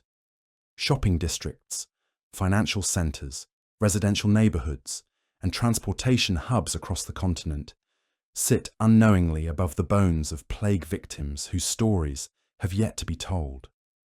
The technology for studying these sites continues to advance at remarkable pace. New archaeological methods can extract unprecedented amounts of information from increasingly small and degraded samples. Advanced genetic techniques can reconstruct detailed family trees and population movements from microscopic bone fragments. Sophisticated chemical analysis can reveal intimate details about medieval diet, health, migration, and social networks that were previously impossible to study. Modern artificial intelligence and machine learning applications are beginning to analyze plague burial site data in ways that reveal patterns and relationships invisible to human researchers. Computer modeling can simulate disease transmission pathways, predict demographic impacts, and identify community response strategies that proved most effective for survival during pandemic years. Yet despite all technological advances, perhaps the most important insights from plague pit research remain fundamentally human. These discoveries force us to confront uncomfortable questions about our own vulnerability, our social resilience, and our capacity to maintain humanity and dignity when faced with existential threats that challenge everything we consider permanent and stable. The bones beneath European cities belong to people who lived, loved, hoped, and feared just as we do. They faced catastrophic change that seemed to threaten the very existence of their civilization. They watched their families die, their communities collapse, their institutions fail, and their understanding of the world crumble around them. Yet somehow, many found the strength to care for others, honor their dead, and maintain hope for future survival and recovery. Their deaths became the foundation for our lives. Their suffering made possible our safety. Their hard-won lessons about pandemic survival, community resilience, and social adaptation continue to inform our own responses to crisis and catastrophic change. There, and bone and bacterial DNA, with stories preserved in soil across the centuries with warnings and wisdom we ignore at our own peril. The plague pits remind us that human civilization is always more fragile than we want to believe, but also more resilient than we dare to hope. They show us communities that faced annihilation and somehow found the strength to rebuild, adapt, and continue. They reveal the terrible price of survival, but also the remarkable capacity of human beings to endure, learn, and grow stronger through suffering and loss.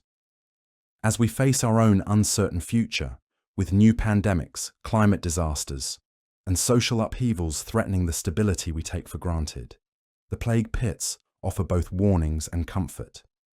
They remind us that every generation faces the possibility of catastrophic change, but also that human beings have survived their darkest hours before and can do so again. The secrets emerging from Europe's plague pits continue to challenge everything we thought we knew about medieval life, death, and survival. They reveal the full spectrum of human behavior under extreme stress. They show us both our greatest weaknesses and our most profound strengths. They force us to confront the reality that we are not so different from the people whose bones lie buried beneath our cities. How many more plague pits lie hidden beneath the streets of London, Paris, Rome, Barcelona, and Vienna? How many more stories of medieval pandemic survival wait to be uncovered by construction workers breaking through forgotten burial grounds? What other secrets about human nature, social resilience, and civilizational collapse remain buried in mass graves that have kept their silence for over 6 centuries? And perhaps most importantly, what might those secrets teach us about our own capacity to survive catastrophic change in a world where new threats constantly challenge our assumptions about safety, stability, and permanent progress? The plague pits hold answers to questions we may not be ready to ask, but that we cannot afford beneath European cities are still to ignore. The DAA speaking, their voices carried in the molecular structure of ancient bones, in the chemical signatures of medieval soil, in the genetic patterns of bacterial DNA that survived its human hosts by hundreds of years. They tell us that survival is possible, but never guaranteed, that civilization can endure, but only through tremendous sacrifice and adaptation. That hope can persist, but only if we're willing to learn from the darkest chapters of our shared human story. We just need to listen. The ongoing excavations across Europe have revealed something that fundamentally challenges our understanding of medieval society's relationship with death itself.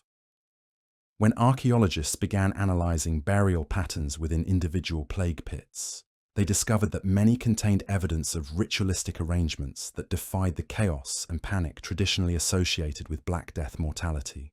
At a recently discovered site beneath Prague's Old Quarter, researchers found plague victims arranged in concentric circles around central figures who appeared to have been community leaders or religious authorities. The positioning wasn't random or hurried.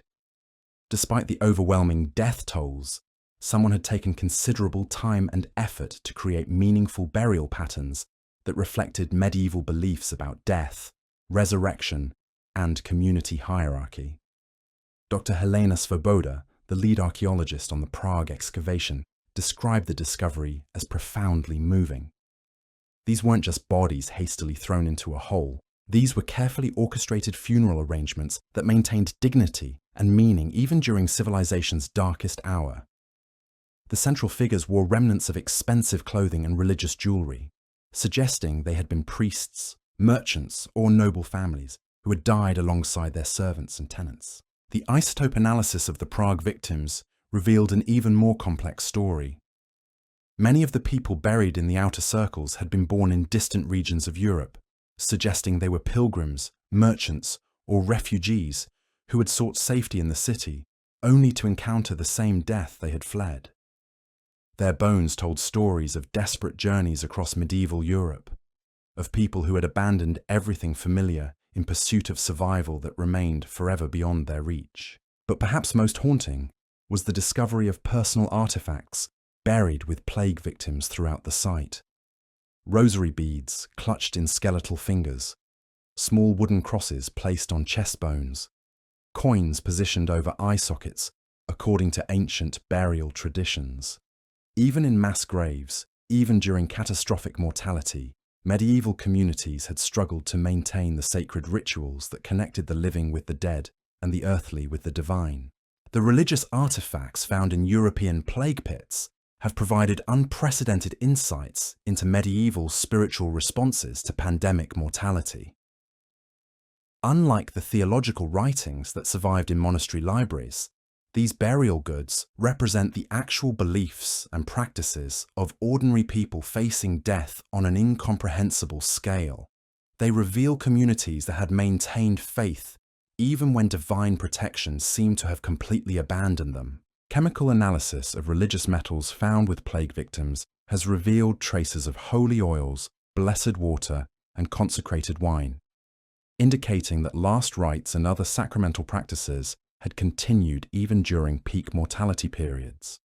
Some artifacts show evidence of having been blessed by multiple religious authorities, suggesting desperate attempts to accumulate spiritual protection against a disease that seemed to mock human prayer and divine intervention. But the religious evidence also reveals profound theological crisis within medieval communities. Some burial sites contain damaged or deliberately broken religious artifacts, suggesting anger or disappointment with divine protection that had failed to materialize. Crucifixes with missing arms, saints' medallions that had been deliberately defaced, prayer books with pages torn out or burned. The plague pits preserved evidence of faith communities whose spiritual certainty had been shattered by biological catastrophe. The discovery of non-Christian religious artifacts in European plague pits has revealed the remarkable religious diversity of medieval urban centers during pandemic years. Jewish ritual objects buried alongside Christian remains. Islamic prayer beads found in German mass graves. Eastern Orthodox icons discovered in Western European burial sites. The plague had created a kind of religious democracy in death that medieval society had never permitted in life. Dr. D. Sarah Gilchrist, a specialist in medieval religious studies, described the mixed religious artifacts as evidence of communities that had transcended their traditional prejudices when faced with universal mortality. The same cities that had enforced strict religious segregation in normal times had buried their plague victims together without regard for faith, ethnicity, or theological differences. Death had created unity that life had never allowed. The forensic analysis of plague victim remains has also revealed disturbing evidence of medical experimentation during the pandemic years. Many skeletons show signs of surgical procedures that weren't documented in surviving medical texts, suggesting that desperate physicians had attempted treatments far beyond the scope of recognized medieval medicine. Some plague victims show evidence of crude brain surgery, with holes drilled into skulls, possibly in attempts to release evil humours or demonic possession that medieval medicine blamed for plague symptoms. Others display signs of organ removal, suggesting that physicians had attempted to extract infected tissue in desperate efforts to stop disease progression. These experimental procedures had provided no survival benefit, but they revealed medical communities willing to push far beyond traditional practice when confronted with incurable disease. The chemical analysis of plague victim bones has identified pharmaceutical compounds that represent the full spectrum of medieval medical knowledge. Traces of mercury, antimony, silver, and gold indicate attempts to fight bacterial infection with toxic metals. Residues of exotic plant compounds suggest the importation of experimental medicines from distant lands. Evidence of multiple simultaneous treatments reveals physicians who had tried everything available to medical science, regardless of cost or risk. But perhaps most disturbing are the plague victims who show evidence of having been used for medical research after death. Bone modifications indicating dissection, organ removal, and tissue sampling reveal medieval physicians who had conducted autopsies and anatomical studies on plague victims in attempts to understand the disease that was destroying their communities. These post-mortem examinations had violated religious prohibitions against disturbing the dead, but they represented desperate attempts to gain knowledge that might save future lives. The discovery of medical instruments buried with plague victims provides insights into the complete failure of medieval healthcare during pandemic years. Surgical tools found clutched in physician hands, apothecary scales buried with their users, medical texts left unfinished as their authors succumbed to the diseases they had tried to cure. The plague pits became monuments to the limits of human knowledge and the tragic futility of medieval medical intervention. Modern analysis of these medical instruments has revealed evidence of the innovative approaches medieval physicians had developed in response to plague mortality. Some tools show modifications that suggest experimental surgical techniques. Others contain residues of unknown pharmaceutical compounds, indicating attempts to develop new treatments through trial and error. The archaeological evidence reveals a medieval medical community that had been far more experimental and empirically minded than traditional historical accounts suggest. Dr. Piers Mitchell's analysis of medical plague victims has revealed that many had continued treating patients even after developing obvious plague symptoms themselves. Bone chemistry shows that physician remains often contain higher concentrations of experimental medications than their patients, suggesting they had used themselves as test subjects for unproven treatments. These findings reveal medical professionals who had faced pandemic mortality with remarkable courage and dedication to their calling. But the medical evidence also reveals the psychological toll that pandemic mortality had taken on medieval healthcare providers. Some physician remains show stress markers indicating prolonged anxiety and depression. Others contain chemical evidence suggesting alcohol or opium abuse, possibly attempts to cope with the trauma of watching patients die despite every available treatment. The plague pits preserved evidence of medical communities that had been psychologically as well as physically destroyed by their encounters with incurable disease. The ongoing discovery of plague burial sites has also revealed evidence of medieval understanding about disease transmission that was far more sophisticated than previously recognized. Many plague pits show strategic placement and construction features that suggest communities had developed effective isolation and containment protocols even without understanding bacterial infection. Burial sites were consistently located downwind from population centers and positioned near water sources that could carry contamination away from the living. Many were surrounded by lime deposits or other chemical barriers designed to prevent disease spread. Some show evidence of having been deliberately sealed or covered with specific materials intended to isolate plague victims from the surrounding environment. The construction techniques used for plague pit excavation reveal medieval engineering knowledge that was specifically adapted for pandemic conditions. Many sites show evidence of sophisticated drainage systems designed to prevent water contamination. Others display ventilation features that would have reduced airborne disease transmission. The archaeological evidence suggests that medieval communities had developed practical public health measures that were remarkably effective despite lacking scientific understanding of bacterial infection. Modern epidemiological analysis of plague pit distribution patterns has revealed that medieval communities had successfully identified and implemented many of the same containment strategies used during contemporary pandemic responses. Social distancing, quarantine protocols, and environmental isolation measures that proved effective during recent health crises had been pioneered by medieval communities facing the Black Death. The spatial analysis of European plague burial sites has also revealed evidence of coordinated pandemic response across vast distances. Similar burial techniques, containment measures, and site selection criteria appear at locations separated by hundreds of miles, suggesting that medieval communities had developed effective communication networks for sharing survival strategies and medical knowledge during crisis periods. Dr.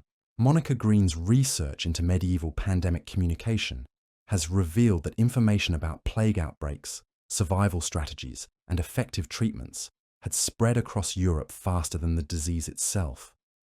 Merchant networks, religious institutions, and royal administrative systems had created early warning networks that allowed communities to prepare for plague arrival and implement proven response measures developed by others who had already survived similar outbreaks. The evidence of coordinated pandemic response challenges traditional accounts of medieval Europe as a collection of isolated, ignorant communities stumbling blindly through biological catastrophe.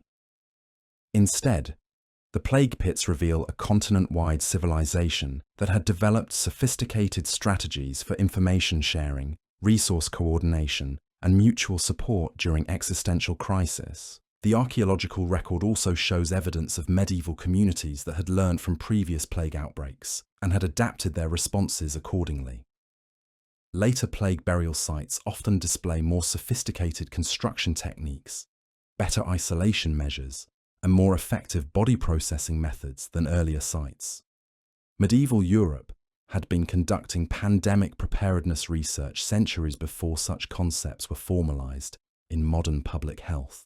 But the most significant evidence of medieval pandemic learning comes from communities that had survived multiple plague outbreaks over decades or centuries.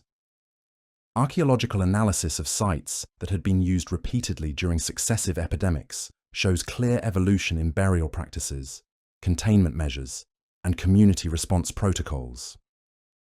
These weren't static communities repeating the same failed strategies. These were adaptive societies that had improved their survival capabilities through hard-won experience. The forensic analysis of plague victims from different outbreak periods reveals how medieval medical understanding had evolved in response to repeated encounters with the disease. Later, plague victims show evidence of different treatment approaches, modified surgical techniques, and experimental pharmaceutical interventions that suggested continuous learning and adaptation within medical communities. Some plague burial sites contain evidence of medical record keeping that documented treatment outcomes, survival rates, and effective intervention strategies. These proto-clinical studies had been conducted centuries before modern medical research was formalized, revealing medieval healthcare providers who had approached plague treatment with systematic scientific methodology despite lacking contemporary research frameworks. The discovery of these medical records has revolutionized understanding of medieval scientific capability and empirical thinking. Rather than the superstition-based, tradition-bound healing typically described in historical accounts, the archaeological evidence reveals sophisticated medical communities that had conducted experimental research, documented results, and shared findings with colleagues across Europe. Modern analysis of medieval medical documentation found in plague burial sites has identified treatment protocols that were remarkably similar to contemporary approaches to infectious disease management. Isolation procedures, symptom monitoring, and supportive care strategies developed by medieval physicians had proven effective enough to be independently rediscovered by modern medical science centuries later. The ongoing excavation of European plague pits continues to reveal new insights about medieval society's capacity for adaptation, innovation, and survival under extreme pressure. Each discovery adds additional evidence that challenges traditional assumptions about medieval ignorance, superstition, and social stagnation. The plague pits reveal communities that had been far more sophisticated, adaptable, and scientifically minded than previously understood. Advanced archaeological techniques continue to unlock secrets from burial sites across the continent. Ground-penetrating radar identifies new locations without disturbing human remains. Chemical analysis reveals details about medieval diet, migration, and social networks that were previously impossible to study. DNA sequencing provides insights into family relationships, population movements, and bacterial evolution that illuminate both individual stories and broader demographic patterns. Artificial intelligence applications are beginning to analyze plague pit data in ways that reveal patterns invisible to human researchers. Machine learning algorithms can identify burial site characteristics that predicted community survival rates, treatment approaches that proved most effective, and response strategies that enabled long-term recovery. These technological tools are extracting lessons from medieval pandemic experience that remain relevant for contemporary crisis planning. Yet despite all technological advances, the most profound insights from plague pit research remain fundamentally human. These discoveries force us to confront uncomfortable questions about our own vulnerability, our social resilience, and our capacity to maintain humanity and dignity when faced with existential threats that challenge everything we consider permanent and stable. The bones beneath European cities tell stories that span the full spectrum of human experience under extreme pressure. They reveal communities that maintained compassion under impossible stress, families that chose to die together rather than abandon each other, individuals who sacrificed their own safety to care for the sick and honor the dead. But they also show the terrible price of survival, the psychological trauma of repeated loss, and the long-term consequences of civilizational collapse and reconstruction. Modern communities continue to discover plague burial sites as urban development expands across Europe. Shopping centers, office buildings, transportation hubs, and residential developments regularly uncover forgotten mass graves that have remained hidden for centuries. Each discovery brings both scientific opportunity and ethical responsibility to honor the memory of people who died under horrific circumstances. The technology for studying these sites advances rapidly, but so does recognition that plague pit discoveries aren't just archaeological curiosities. They're sacred spaces where millions of our ancestors found their final rest. They're monuments to human suffering and resilience. They're reminders that the civilization we take for granted has survived catastrophes that seem to threaten its very existence. As we face our own uncertain future, with new pandemics, climate disasters, and social upheavals threatening the stability we consider normal, the plague pits offer both warnings and wisdom. They remind us that every generation faces the possibility of catastrophic change, but also that human beings have survived their darkest hours before and can do so again if we're willing to learn from the past and adapt to new challenges. The secrets of Europe's plague pits continue emerging from the darkness beneath our feet. Each skeleton tells another story of loss, adaptation, and stubborn human resilience. Each burial site reveals more about both the fragility and strength of human civilization. Each discovery forces us to confront the uncomfortable truth that we are not so different from the people whose bones lie buried beneath our cities. How many more plague pits lie hidden beneath the streets of London, Paris, Rome, Barcelona, and Vienna, their locations lost to time, but their stories waiting to be uncovered by the next construction project, the next subway expansion, the next foundation excavation that breaks through centuries of accumulated earth and urban development. What other secrets about human nature, social resilience, and civilizational survival remain buried in mass graves that have kept their silence for over 6 centuries? What lessons about pandemic survival, community adaptation, and hope in the face of catastrophe still wait to be extracted from the bones and soil and bacterial DNA of people who faced humanity's greatest biological disaster? And perhaps most importantly, what might those secrets teach us about our own capacity to survive catastrophic change in a world where new threats constantly challenge our assumptions about safety, stability, and permanent progress? The plague pits hold answers to questions we may not be ready to ask, but that we cannot afford to ignore as we navigate our own uncertain future on foundations built from the bones of those who came before us. The dead beneath European cities are still speaking, their voices carried in the molecular structure of ancient bones, in the chemical signatures of medieval soil, in the genetic patterns of bacterial DNA that survived its human hosts by hundreds of years. They tell us that survival is possible but never guaranteed, that civilization can endure, but only through tremendous sacrifice and adaptation.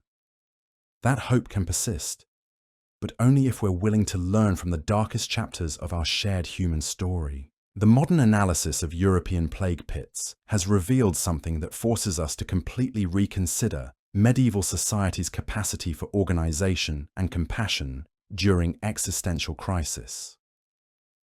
When forensic teams began examining the precise arrangement of skeletons within mass graves, they discovered evidence of burial protocols so sophisticated they rival contemporary emergency response procedures. At a construction site beneath Munich's historic district, workers uncovered what archaeologists now recognize as one of Europe's most methodically organized plague burial operations.